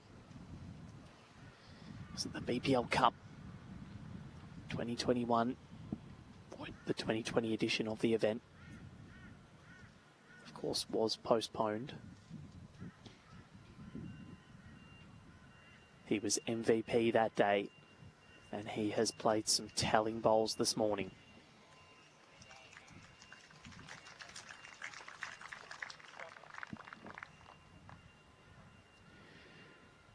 It'll be a joint presentation after this contest. It'll be with the under-18 girls singles. That match set to start at 11 a.m, but could be a little bit earlier depending on the time that this one finishes up. And a Panchawat and Talia Kennedy set to take centre stage here at the Broadbeach Bowls Club. Here is Tony Hinton, very methodical release.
One just sneaking through. So we'll get the skips down.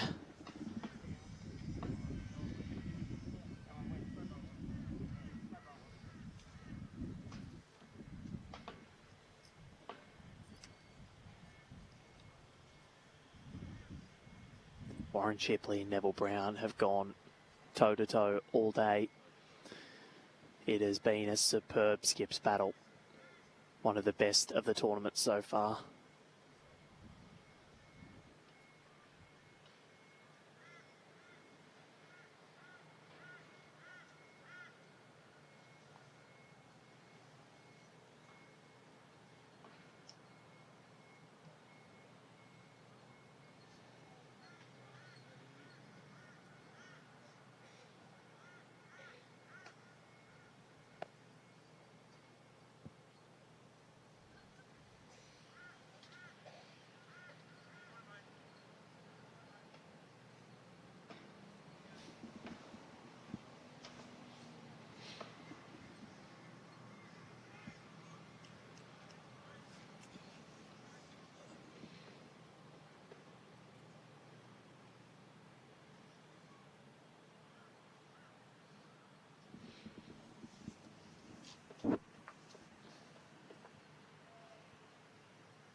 So there's a little shelf here for Neville to play to.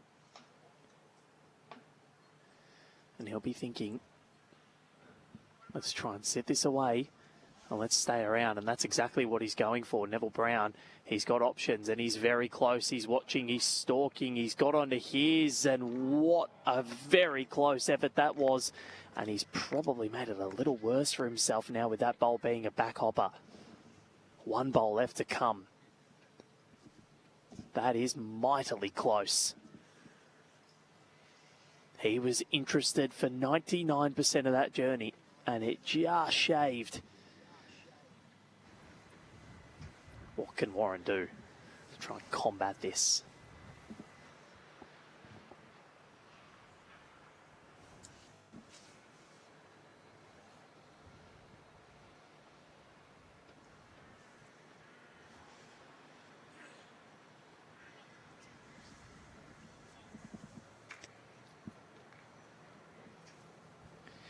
Hasn't wanted to fatten up the head there. I think that was a bit of a conservative one. He's not happy with himself, but I think it could just be a similar bowl here for Neville Brown.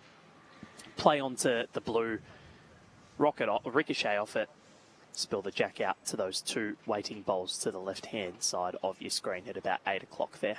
And he played a similar shot in this direction the end previous, where he made a multiple. Can he do it again down this backhand? Could be as good as a 3. There's no instruction from Nick, so you feel as though it's the same bowl, and that's exactly what it is. They're watching. He has not blinked, Neville Brown. It's coming. What's it doing? He got it out. Has he made it better or has he made it worse? The jack came off his own bowl. Spilled back a little bit. What is the adjudication going to be? We feel like he's made one. Are we tied up again, ladies and gentlemen? Wendy's got one paddle at the ready. We've got to measure. Always best to do if you're not sure. And they're having a wry smile about it. Let's see. What do you think, Els? Putting you on the spot. It's orange. And you would be correct. 8 all. 2/3 of the way through. And we still have no idea what a final this has been. Over 60s men's pairs decider. This has been a cracker. 6 ends to play. 8 shots apiece. Could be destined for an extra end, Ellen Faulkner. Well, the way that the story is going, that would not surprise me at all. It's certainly been bowl for bowl. Warren and Tony have played some mightily close battles.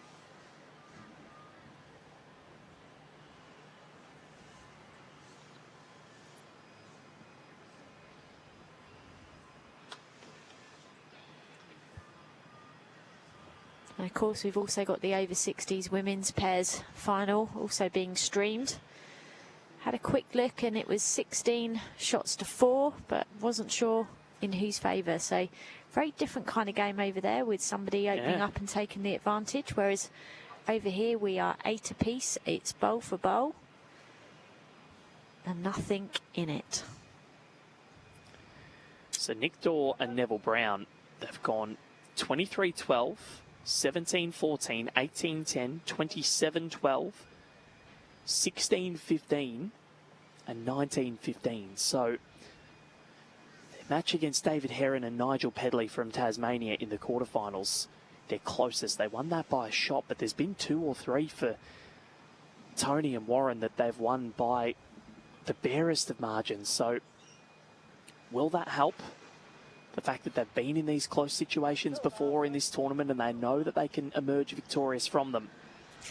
I think so. It always gives you that confidence, and the real test of yourselves as a team and as a combination is when things are tight or when you are behind and you're having to fight your way back. That's the real measure. When everything's going great and the scores are on the doors, it's easy. But when you're under the pump, that's when your true colours show. And that's when you really understand what good teammates you are to each other, and you're in it together, win or lose. And if you've got that kind of connection, which these players have, then that's when the good bowls come.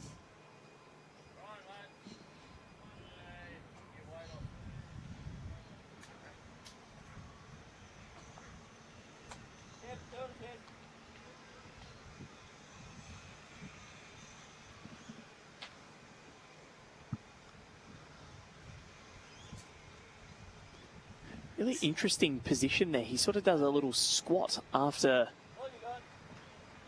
the fact, Nick Dawe. Well, it's very effective as he puts another bowl in. Really finding his rhythm now, Nick, starting to dominate this front end battle in this direction.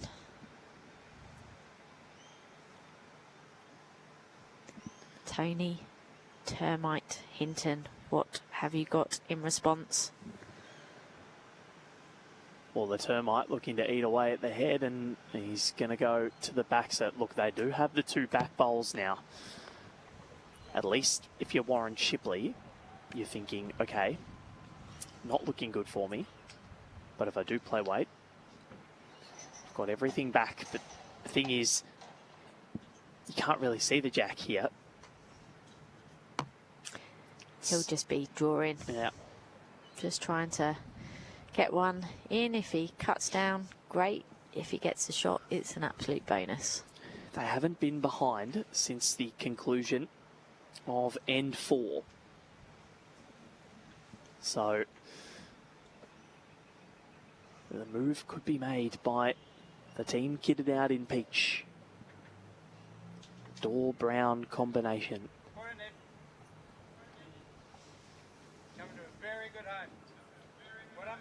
And that is a good start-up. It is. Not only is he covered, but he's also got the tee.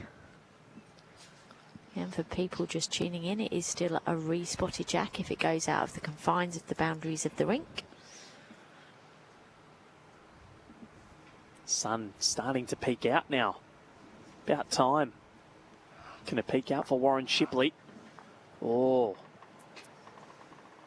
Well, he didn't get a clean run there, which he was hoping for, but that's still not a bad result. He's pushed his teammates' bowl up, helps. And he's opened it up a little bit here, where if he comes on his forehand, he can sit those 2 bowls away.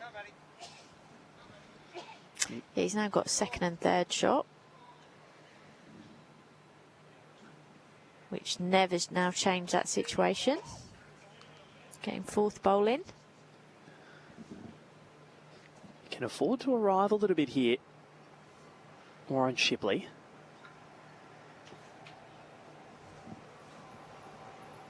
He's just drawing again.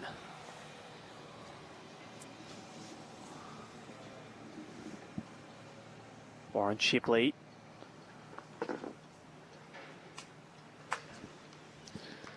Closed that up a bit. 2 still. To the Victorian combination from Heathmont and Pakenham.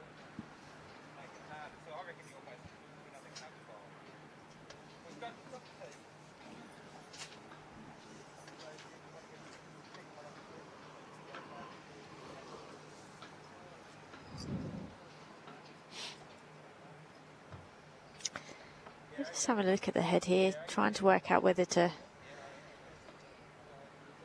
put another one around the back or whether to change the head up. The head's sitting pretty good for them.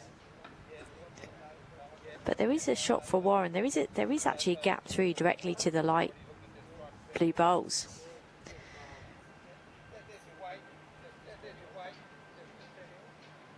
I think they're just going to try and get another one in there. They've got one out on the wing if Warren does choose to attack.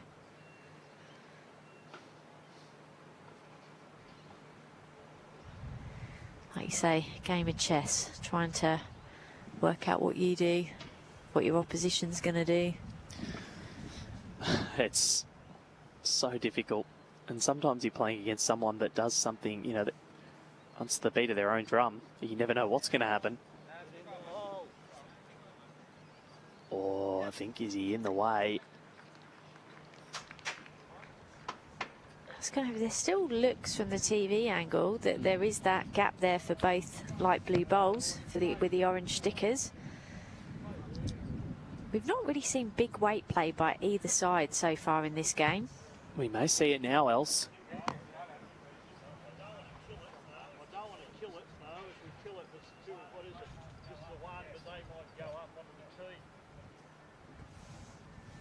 Well, you heard that just there. I don't want to kill it because, yes, we're only one down on the tee, but I could promote one of theirs, maybe even two, up to the tee. So we don't want to go 3 down. So on that basis, I think he'll just be looking to sit his bowl down on the backhand side. Sit it down or work off it. This is going to be all about pace, this bowl. Lining up for it. He's watching. And for the first time since the conclusion of the 4th end, do Nick Dawe and Neville Brown lead this final 10 shots to 8. And the momentum at the moment well and truly with the Victorians.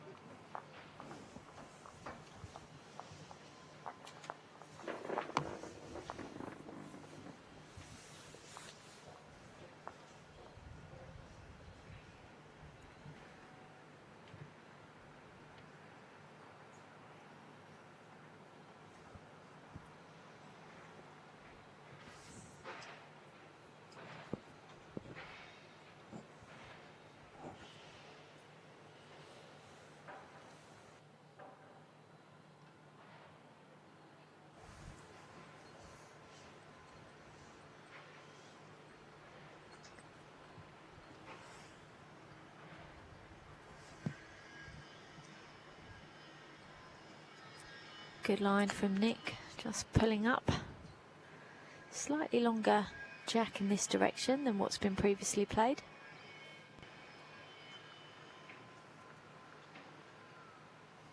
Opportunity for Tony.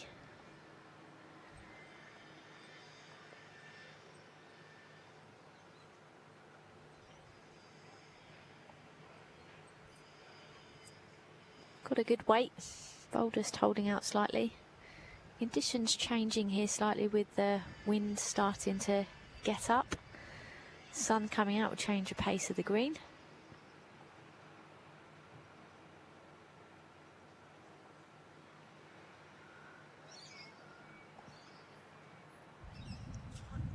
As Nick Dawe just slips under the head there. With his family tuning in from home.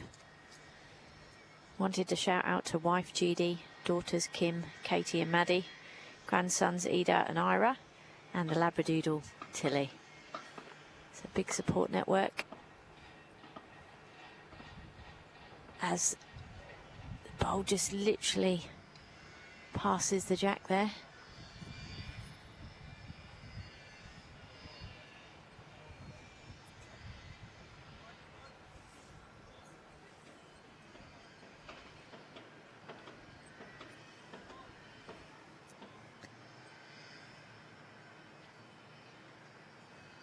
Still a bit of room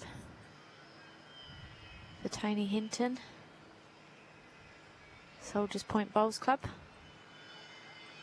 to try and change this head over with his last bowl of this end.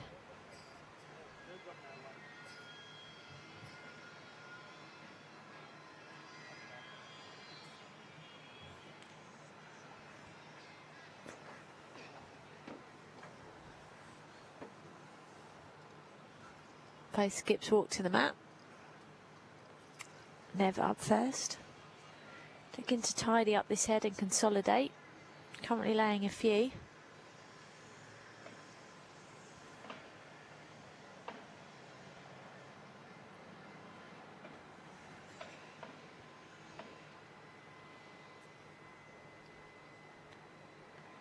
Changing over to the forehand side. It seems to be turning a little bit more down that side.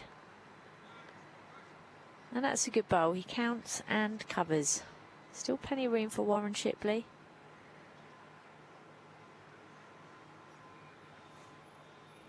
Warren changing over to the forehand as well. All about weight, this hand. And he has delivered. Well played, Warren Shipley, and a toucher to boot.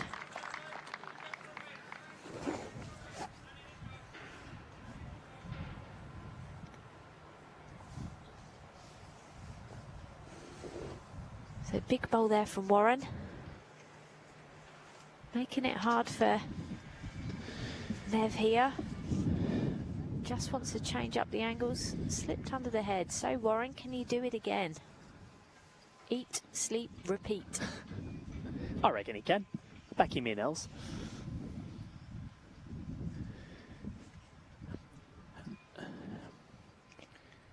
I think if they can hold on to this end, we'll see a change of jack length. I think we'll see something quite different. Mat up and short or mat back and short, but something completely different.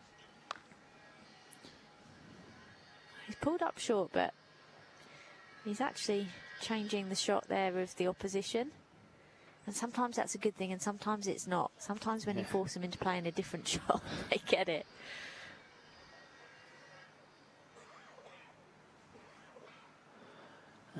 And I was looking at the women's over 60s pairs.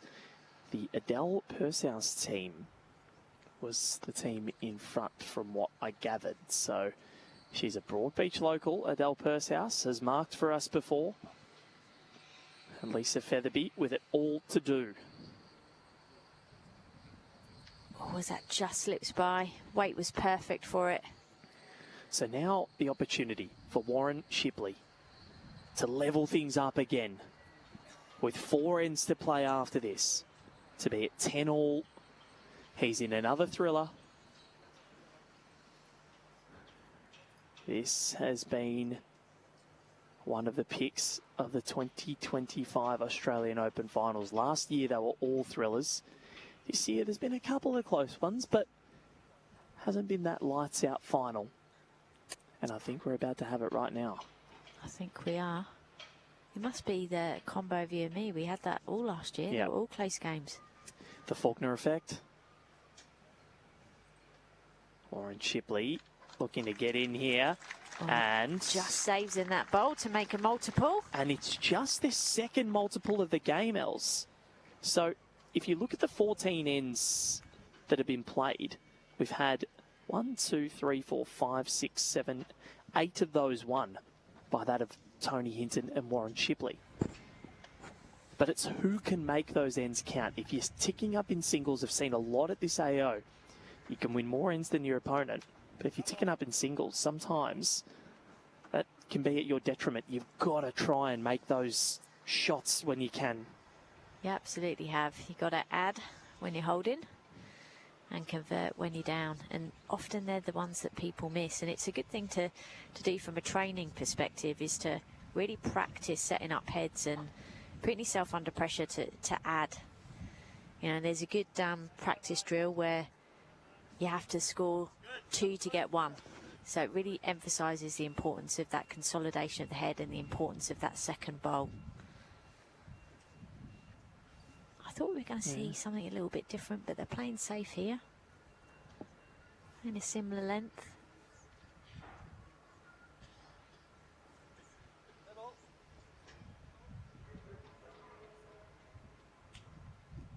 Yeah, it's definitely speeding up. The wind's playing a bit of a part. Most of the bowls in this direction have gone through the head. Sometimes when you're in the intensity of the game in the moment, you don't pick up on those cues as quickly as what you probably usually would do. And that's where it's often a really good idea for teammates just to have that conversation around what they're noticing about the conditions. Sometimes just saying it out loud consolidates what's going on in the environment and the surroundings. So just saying, is it me or has it got quicker? Often poses a question. I think it would have gotten quicker because you can see right on the green right now, there's a lot of shadows because the sun has peeked its head out. I went for a quick stroll just before and just lifted my head up and looked at the sky and just got a little bit of 2 seconds of vitamin D because the sun's out. It's nice. I've got to go back to Melbourne tomorrow. It's going to be cold and I'm going to be sad. I was going to say, what is the temperature? Is it single digits down there at the moment? Let's have a look. Our producer, Kira, reliably informing us that it is freezing, and I have looked at the current temperature, 9 degrees Celsius. So, yuck. Wrap up. Yeah, I will. Put the heating on. Why do people like the cold? Having moved 10,000 miles to escape the cold? Absolutely not, which is why we live up here. The only thing I'm excited about that revolves around being outside is going to the footy, but that's about it. Your team is Richmond. No? Yes. Yeah. Oh, good bowl there from Nick. Unfortunately, I'm a sadist and enjoy putting myself through pain these last couple of years, but we won't talk about that. Because this isn't putting us through any pain. This is a delightful, delightful final.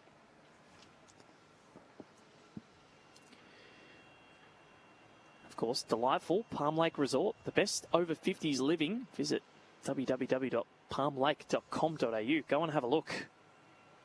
It looks fantastic. It does. New partners here.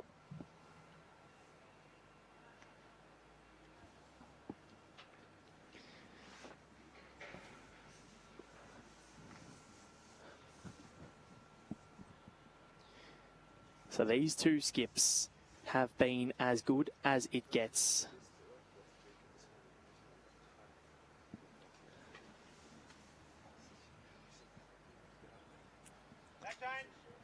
Good sighter there from Warren. Picked a good line, just gone a couple of feet through the head. That's always the thing when you first bowl. You really don't want to stop short. Blocks your line, makes it hard for the other two. So he's just made sure with that first. Nick Dawe saying, I like your bowl, well done. Yeah, good bowl here from Nev. Covers those two. Could even count. And he is in, apparently. So this is 3. Now, big 2 bowls coming up for Warren Shipley. We'll hear from the champions after this contest.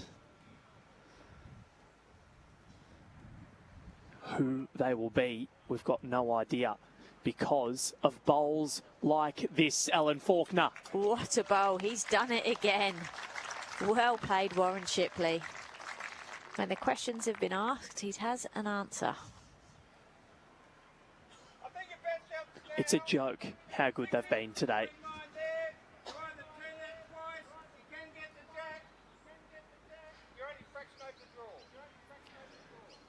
And we see this replay coming in. Look at this bowl, played to perfection.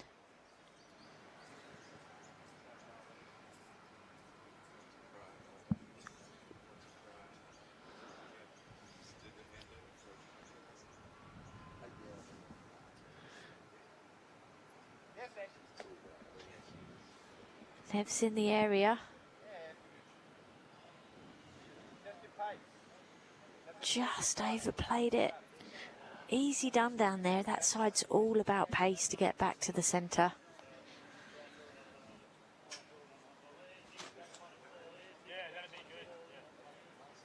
Wow, Warren, can you Can you add another one here? Nick's still got another one to come. Sorry, Nev's still got another one to come, so needs to get another one in the area. This has been a thoroughly enjoyable final. It's one that you wish could go for 30 ends, because then we'd only be halfway through. And it's been played in a great spirit. I mean, Nick was just applauding Warren's bowl there. They're all appreciating good bowls and enjoying being part of an AA final. All of them, and this is one we spoke about, matches where no one deserves to lose at the moment. No one really deserves to lose this. And can Neville Brown keep this Dawe-Brown combination in front? They had the lead for the first time since the conclusion of end 4 after the 13th. Warren scored a 2 to tie it up. It's been a low-scoring thriller at the Broadbeach Bowls Club.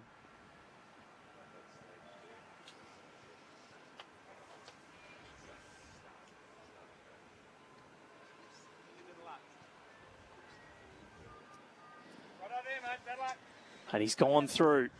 Right idea, as Nick said.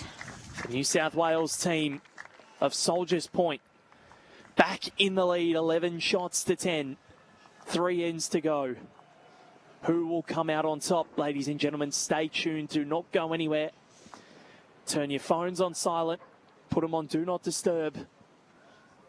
And enjoy the final 36 bowls of this contest.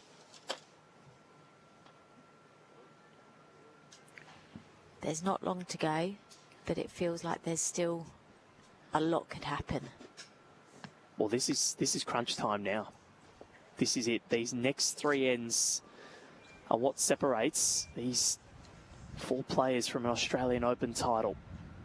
Selfishly, I kind of hope that it stays as it is, where it's only 1 or 2 shots in it, and we get into a last end thriller. I mean, would it be fantastic if it came down to the last bowl? Tied going into the last end. Brilliant. Yep. Exactly what we're hoping for. Or an extra end, who knows? Oh, that would be good too. We may get the dramatic finish. Good Either opening way, bowl. this final is heating up, and we hope you're enjoying it wherever you're watching from around the world here on BA's YouTube channel. Yeah, lots of people are tuning in from across the globe. I've certainly had a few messages from overseas players enjoying all the action. Of course, one of the brilliant things about the Australian Open is that anyone can enter, both from here in Australia as well as overseas, and we've had teams from Hong Kong, Malaysia, Canada, New Zealand, all sorts. Yep. Plenty from everywhere. That's what we want to see. We want you to come out. If you are thinking about coming to the Australian Open, as the great John Kennedy once said, don't think, do. I love that quote. I always say in a bowls context, you're thinking behind the mat and you're doing on the mat. So come out here. Make sure that you do it. We've had people watching from Nairobi in Kenya. We've had Bulgaria. We've had Denmark. Come over. We've had Swedish players play here, Ulla Bakker and Pontus Palmqvist, who we saw at the World Championships, both local and abroad. And why wouldn't you? Great place to visit, world-class competition, best greens in the world. What's stopping you? Where else would you rather be? Nick just making a joke. Can I have 3? He certainly wants 3. He's just put a jack toucher in with his second bowl. Anything past here is going to be good for Nick. Can see the great Sandy Wallace has walked in as well, former ITO mentor and assessor here. One of the best humans in the sport. Yeah, the queen of bowls, I think. Of course, she'll be keen to see how young Anda gets on from South Australia in the girls under-18 singles final. Yep, against Talia Kennedy of East Maitland in New South Wales. Talia. I met Talia last night. She's a really bubbly personality. She came in, like I'd known her for 10 years. She came and waved. I'm like, oh, hello. I don't think I've met you before. Maybe I had at the juniors last year, but just lovely young individual, and Anders the same as well.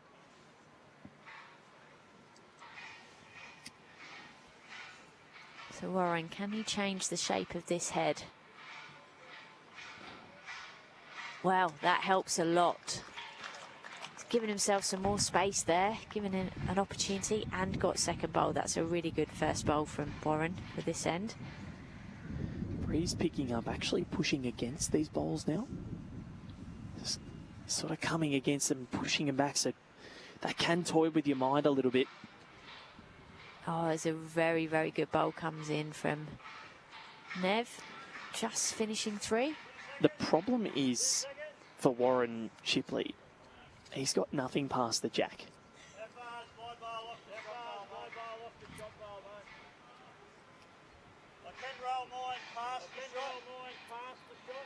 Wanted to stay on that forehand side. He's obviously a draw on the backhand, but he's just played a really good bowl on the forehand. He's got a bit more of a sense of what's that doing down there. Lift his, even if he doesn't lift his but slips by, he gives himself another chance with his last bowl.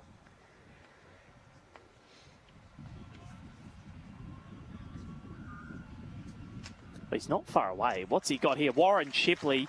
What a bowl. 1 to blue. You are a ridiculous talent, my friend. And Neville Brown, speaking of ridiculous talents, he's had the answers to a lot of the questions posed to him today.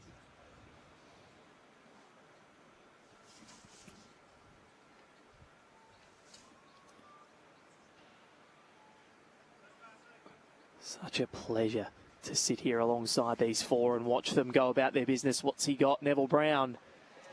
Oh, tit for tat. Bowl. Shot for shot.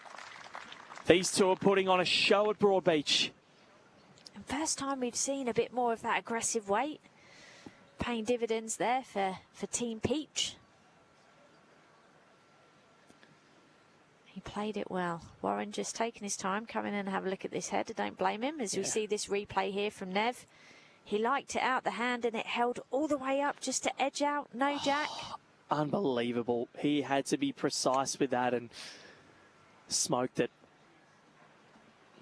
And even if he had got a touch on the jack there, it was okay. He had everything in his favour. Nick had set him up well for that end. Got bowls in the head and bowls behind. Good leading. So Warren Shipley, can he just add another one in for good measure and say, come on, do it again, Neville?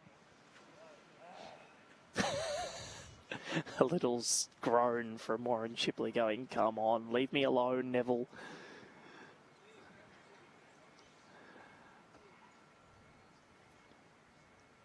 The biggest margin of this match has been 3 shots. That's what we've been dealing with. It's been close all the way through.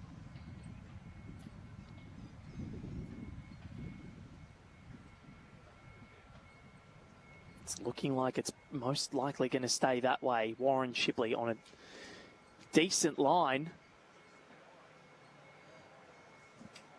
What's he done? Oh, that's so close. Has he made one here, Els? It's close. It's a measure. He played that well. He had to switch to the backhand and he just sat it. It could be. If I'm thinking measure, I'm actually thinking this might be one to Warren Shipley. Because if you look at where the jack is on the line, but then the light blue bowl is slightly ahead. But we've still got one more bowl to come. Yes.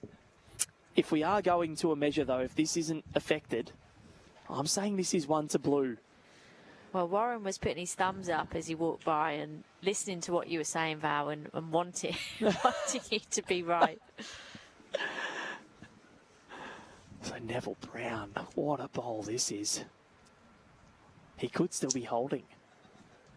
And he could make 2 here. Forehand.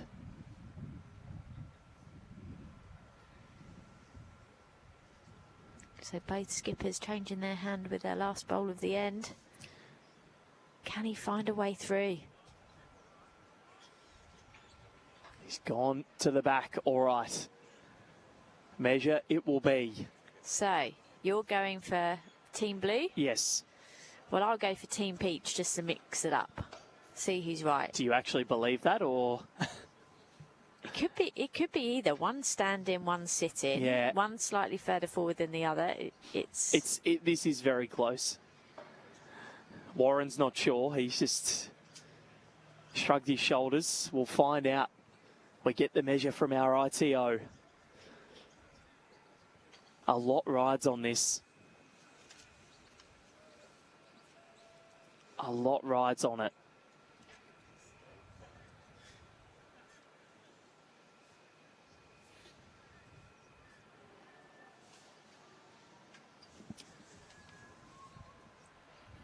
We go back for more.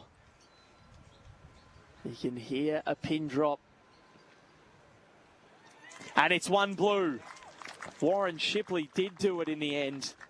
And with 2 ends to go, they've won 3 ends in a row and lead it 12 shots to 10.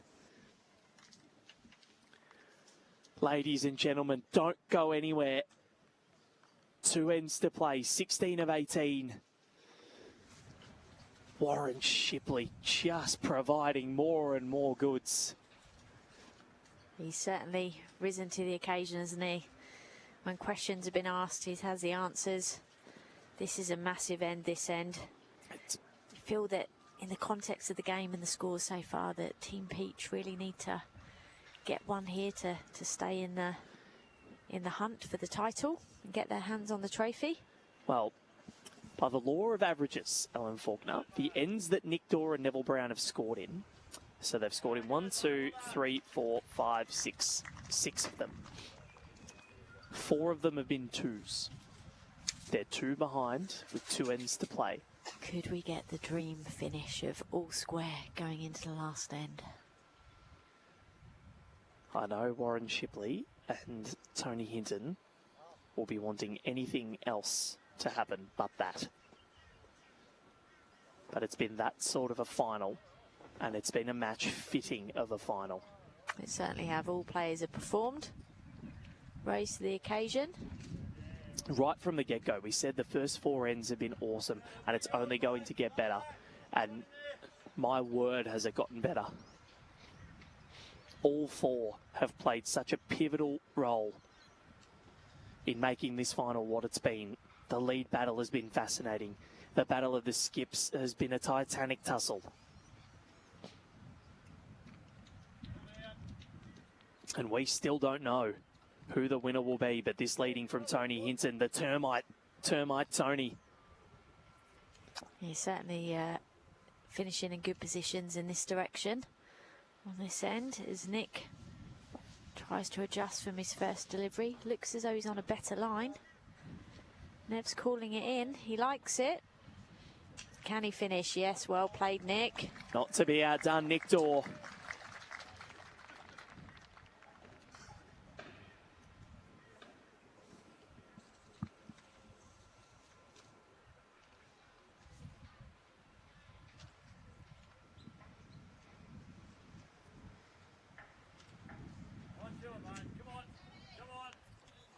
Well, as Tony the Termite puts in a reply.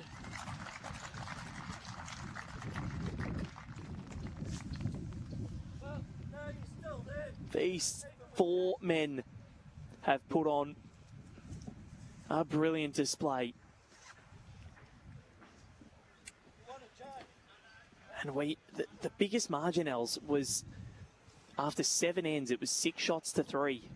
Since then, we've been at 1, 2, even, 1, even, 2, even, 1 and 2.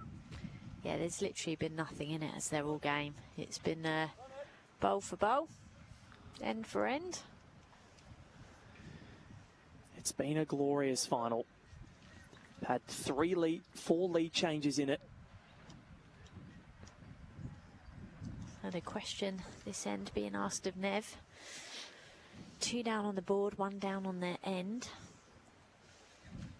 Really needs to turn this over, get some movement. On this bowl, just sit the bowl, squeeze the jack out. The wind's really starting to get up now.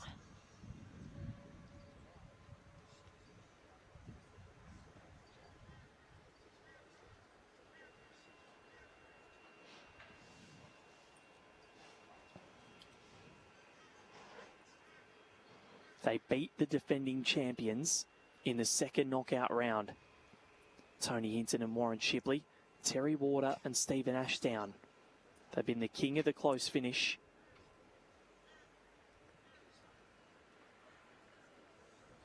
Well, Warren Shipley's just touched that jack. Looks as though he's got away with it. Changes the angles over. Now, Nev Brown, how brave are you?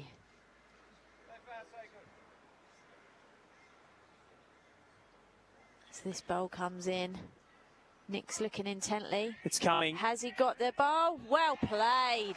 Neville Brown, unbelievable. Still a big opportunity here for Warren. Almost looks back at the crowd, Neville, and says, are you not entertained? Feel a bit of Robbie Williams coming on. And believe me, we're all entertained. I hope you are at home. And this man has been at the forefront of the entertainment this morning. Warren Shipley, what have you got in reply?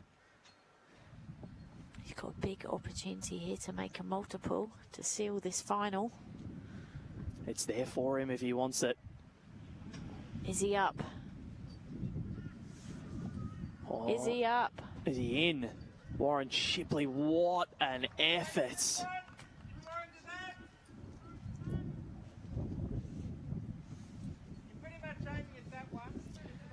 So, there's the instructions from Nick Dawe.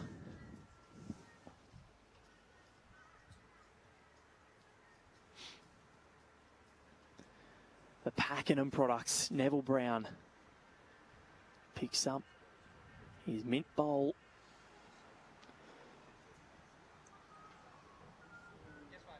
They're 2 down with an end to play after this.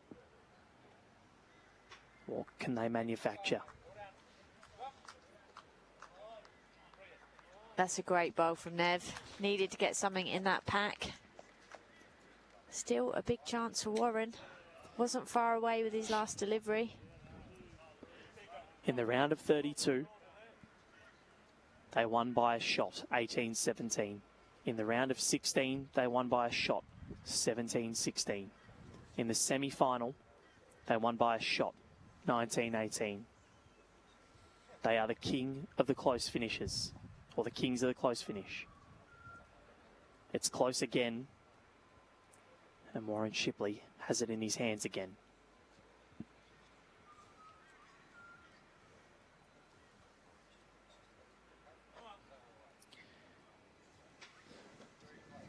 He's not far away, Warren Shipley. He's not far away. What a bowl. Unbelievable from Warren Shipley. He's done it again.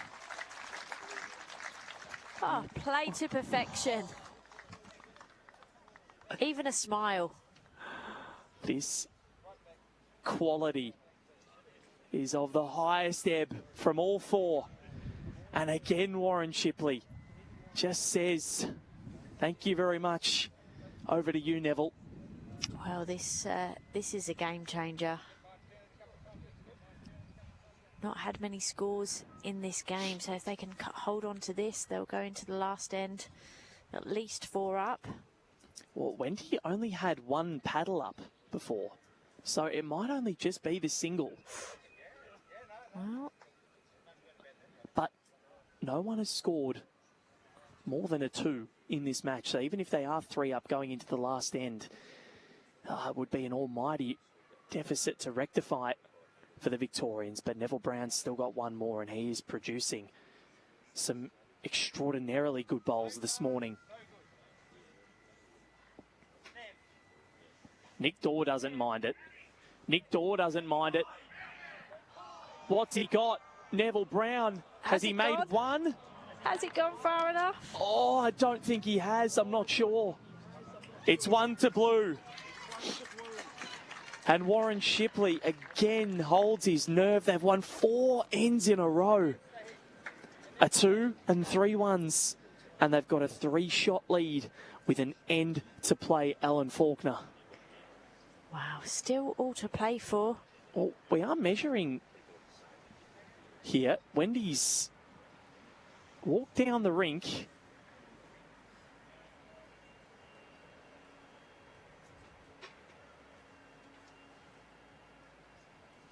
And it is just the 1. So, 13 shots to 10. 1 end to play. The biggest lead of the match, the equal biggest lead of the match in the final and 18th end. Do we have another twist, ladies and gentlemen? Or can Tony Hinton and Warren Shipley hold their nerve? I feel nervous for them. This is the pressure that they've been dealing with for the whole tournament. They have won 3 games by a shot or less. Or a shot. You can't win by less than that.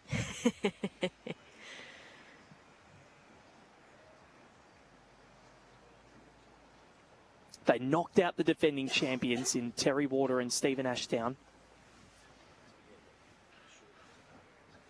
Here we go. We've got to the final end. This over 60s men's pairs final. The crowd have gone quiet. All waiting intently to see the conclusion of this match. All players have played their part in a wonderful final. They can all be proud of how they've played and the quality of the game that they've produced. And in fact, they won a match in their sectional rounds by 2 shots.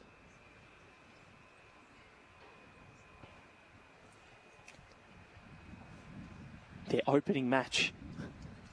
There's the first bowl here from Tony Termite. Hinton just goes behind the head. It's finished in a good spot.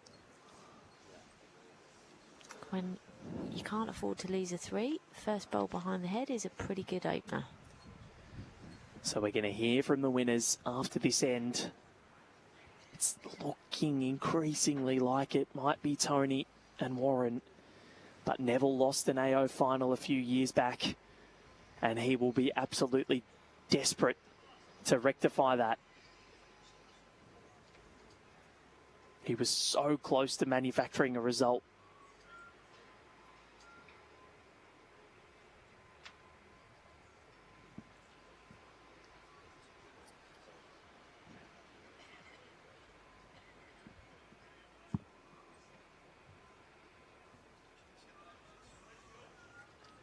Couple of nerves there from Tony Hinton, and I don't blame him. As Nick delivers his second bowl, needs to adjust for his opening one. Looks pretty good if he can go the distance. And he has. That's one of the 3 they need. And they will have last bowl to try and manufacture that score. And how important has that been in the last few ends in particular, where last bowlers turned their head over, for better or for worse? What a final we've been witness to. Just getting bowls around the back here, Tony Hinton, but Nick Dawe will just say, give me another shot. Please let me be in.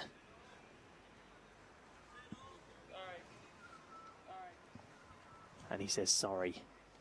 He has gone around the back. It does give Neville Brown something to play to, but he needed to be a bit closer there. Yeah, he would have wanted to put the pressure on. As it is now, Nev's got to get two in, and of course, the way that Warren's been playing, he won't be fazed by being 1 down here. No, he won't mind at all. He will not mind at all, Warren Shipley.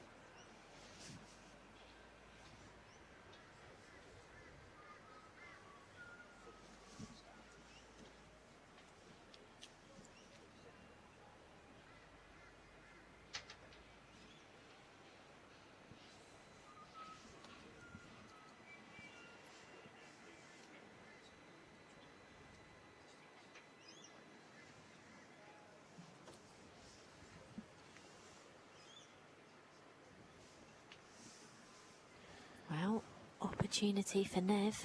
Any turn of the jack.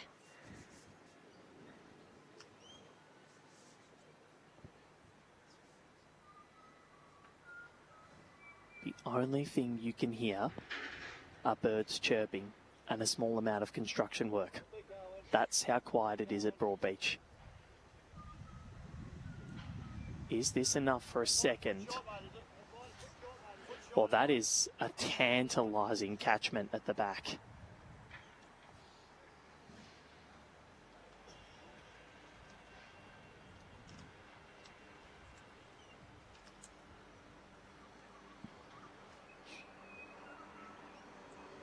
Warren just showing his experience there, just taking a step back, taking a deep breath as he puts in this second bowl. He's very close. What's he done here? He squirted it down the line. And that's okay.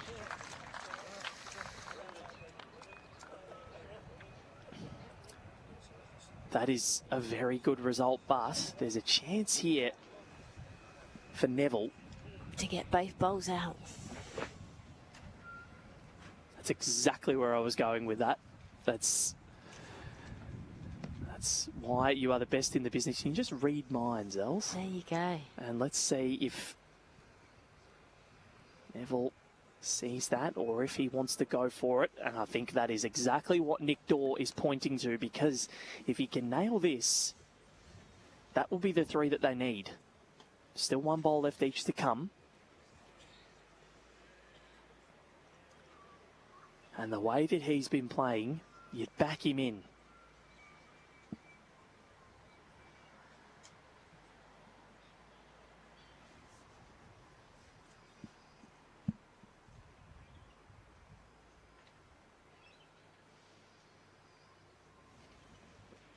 He's gone with pace. Has he got it? He's close. Neville Brown. Oh, what a shot. He's done it. Neville Brown. It was the shot that he saw. It was the shot that was called to him. And he came to the party and delivered it. And a smile to boot. Warren Shipley got the final bowl for his team of this last end of an 18M match. He has got to put this in. Are we going to an extra end, Els? He needs to cut this down, Warren Shipley. No one has scored more than a 2 in this game.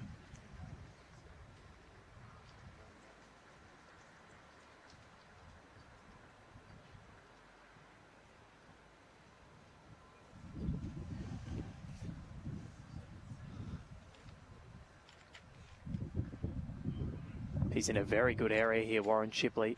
He needs to get to the front bowl and then sit. Has he got in? Has he got in for second? He has. Wendy Clark indicating 2.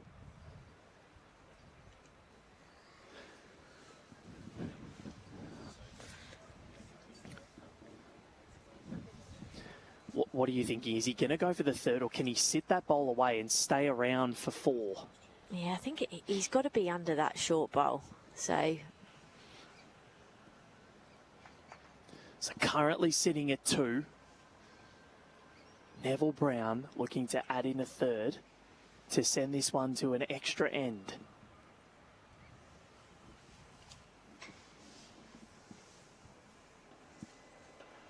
What a bowl from Warren Shipley to cut that down.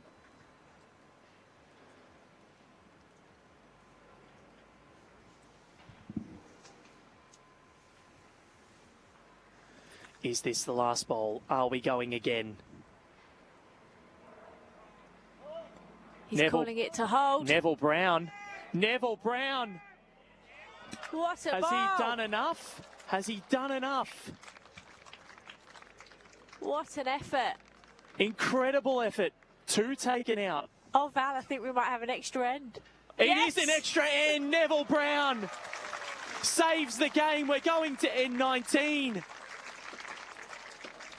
Wow, we called it early. Incredible finish. The first three of the match comes in the 18th end to send it to one more. Sudden death, ladies and gentlemen. And the coin has been tossed. The mat will go to Tony Hinton and Warren Shipley, so Neville Brown will have last bowl. Warren Shipley's... Epic, isn't it? It has been. So Warren Shipley's last national final ended in a tiebreak, a one-end tiebreak, and Craig Mills won it with the last bowl. Oh. It's come to a one-end shootout here, an extra end. No one deserves to lose this. Unfortunately, someone's going to have to. This has been every bit as good as we thought it was going to be. What an exciting game. There's been nothing in it, and here we are at an extra end. You know what they should have done?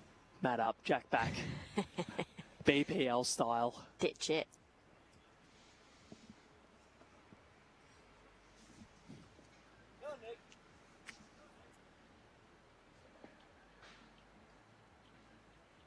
Both leads just finishing behind the jack.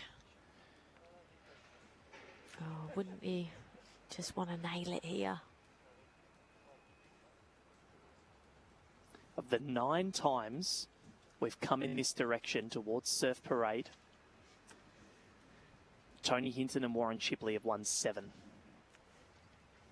Well, 7-2 in favour of the Soldiers Point combination. that's pretty compelling stats, isn't it? The last 2 times in this direction, they've won it.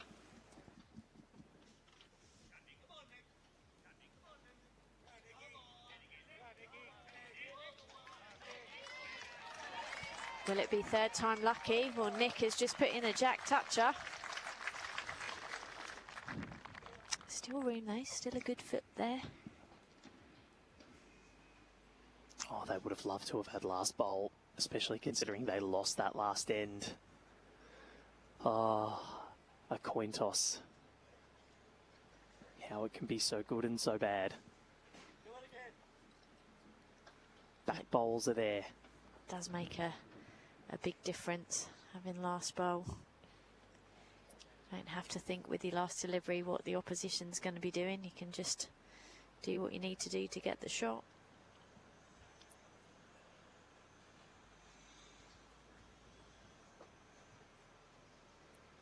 This final has been something else. Otherworldly. Come on, Nick Dawe. Can he shut the door? Well, he's in for 2. Doesn't matter what the score is, though. It's just who's holding at the end of it.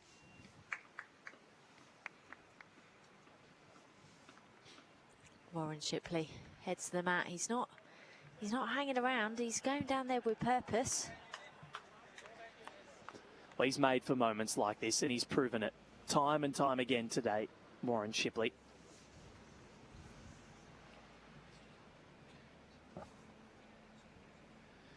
They've won 11 of the 18 completed ends that we've played. 11-7, and they find themselves in this position. It's all about those multiples. And of the 7 ends they've scored in, Neville and Nick, 5 of them have been more than a 1. And that's nerves from Warren Shipley. He's not far away, but just short. Gives him a sighter with his first. Nev just going to wipe his hands on the grass there. Again, just a little bit of nerves.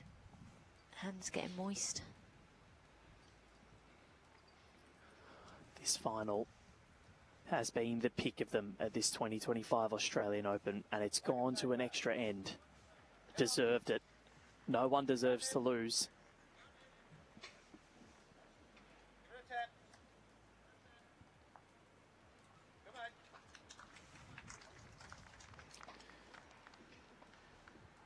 Warren Shipley needs to do something with his penultimate bowl of this contest.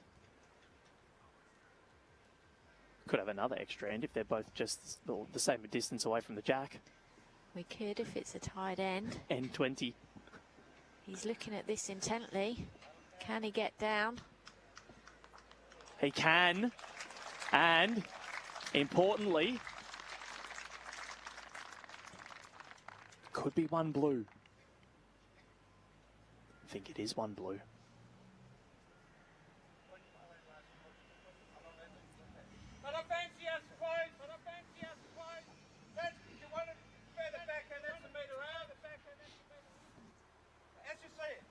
So Nick says it's close, but he favours one to Team Peach.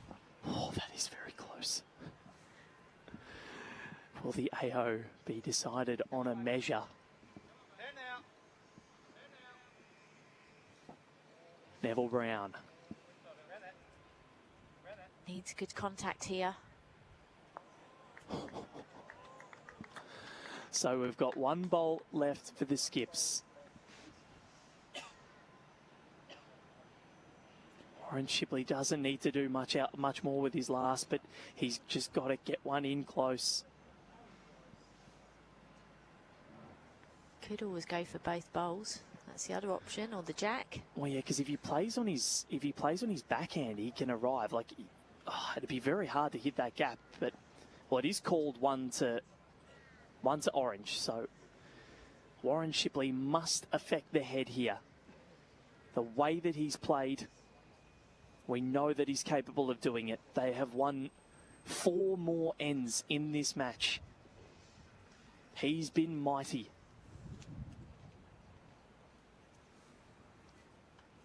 And it comes down to this for him.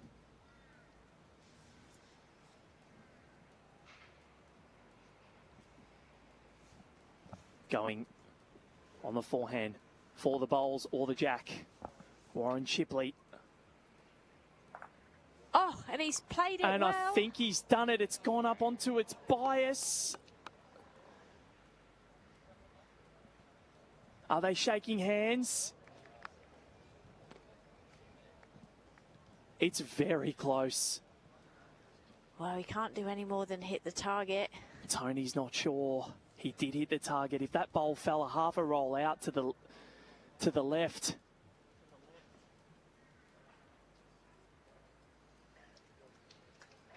Are they shaking hands? They're going to measure. Or they are shaking hands. And it's Victorian victory. Neville Brown and Nick Dawe find a way. They win it by 1 shot in one of the best over 60s men's pairs finals that we've seen here at the AO. And what an effort from Tony Hinton and Warren Shipley. No one deserved to lose that, Alan Faulkner. They certainly didn't. It was a close game all the way through, with the greatest difference being 3 shots to Team Blue on the last, well, the second from last end. All square, going into an extra end. What a treat of a game that we have had there. All players have performed superbly. They've given us quality bowls to watch, and it was played in fantastic sporting spirit. But it's the team from Victoria, Nick Dawe and Neville Brown, who have prevailed. And we're now going to go and hear from them and how they're feeling with their victory. Over to you, Val. Thanks, Els. I'm here with the victorious gentlemen, Nick Dawe and Neville Brown. I can't believe what we've just witnessed. I'm sure these two can't believe what we've just witnessed. Nick, we'll start with you. What's going through your mind right now after that extra end? Because it wasn't looking likely at times. No. You found a way through and you've got the job done. So what's going through your mind, and how are the emotions? Mate, I'm a very boring man. I love the process. So we just try to trust the process. Neville is a marvel at playing the big bowl when needed, and you just got to have faith. So what I'm feeling, Norma's proud. I'm a very proud member of the Heathmont Bowls Club, so big shout out to all of our friends there. To my beautiful family, thank you. I think when I was talking to Ellen before, I forgot to mention my 2 son-in-laws, Mark and Locke, so I apologise about that, but lots of love to all the family at home. And one more, when Neville was about to send down that final bowl of the 18th end to send it to the extra end, what was What were you thinking at the time? How were the nerves and how were the emotions? Were you shaking, or what was going through your mind? No, look, I was pretty calm. I've played with Nev for a long time. I've seen him play bowls like that over and over and over again. So I wasn't surprised that it came off, but very relieved. Very nice. And the man of the moment, the skip that sent it to the extra end, Neville Brown. You've got your hands on that AO title. Silver medalist a couple of years ago, gold medalist now. Are your arms made of steel, my friend? Because you've got nerves of steel. You have to hold your emotions together when you're a pressure situation, and if you do, you've got a chance. If you don't, you'll fail. So yeah, that's a phenomenal feeling. To make a 3, so just the lay of the land, not one of you, neither team had made more than a 2 for this first 17 ends. You needed a 3 to send it to an extra end. What was going through your mind as you stepped to the mat, and what was your process in just keeping your nerves? You said you had to keep them in check. What's your process like? It's basically focus on the requirement. So then you set it in your mind and make sure I basically remind myself, stay down through the delivery. Because if you don't, it won't go where you want it. Well, you certainly did. And what does this mean to you? It's just means everything. I've had about 3 silvers, a couple in the VOs and the O's. So finally to get gold, it's amazing. And to play with Nick and do it with Nick, over the moon. Well, you get to taste sweet gold. Go and enjoy it, Neville Brown. You're a winning AO skip. Thank you. There it is. Back to you, Els. What a performance that was. Fantastic there to hear from both players and what it means to them. And Nev alluded to it, the fact that he's missed out a couple of times, but he's got over the line and he's played the big bowls in the big moments to force the extra end and then played a match-winning bowl. Lovely to see the happiness of them and what it means to them and their families and their teammates and all that have supported them. So very proud Victorians in this moment in time, and the teammates are coming on to celebrate with them. What a spectacle we were treated to there, but we've got more to come today. We've got some fantastic matches ahead of it. So next up, we've got the under-18 girls singles final at approximately 11 a.m, followed by the under-18 boys singles final. And then on the broadcast rink, we of course have got the women's pairs final, followed by the men's singles final, where Aaron Sheriff is going for his 7th title. What a day we've got ahead of us, Val, and what a fashion that it started in. That is the perfect fashion for the match to start in. It was unbelievable. They were both elated, and you got a feel for Warren Shipley and Tony Hinton. But we've got plenty more still to come. You mentioned the girls singles. That's about to get underway. 11 a.m. Anna Panchua and Talia Kennedy. Girls singles. That is going to be our next item on the agenda. Very much looking forward to that. From Alan Faulkner and Val Febo, it's goodbye for now, but we'll catch you very soon. For Anna Panchua, Talia Kennedy.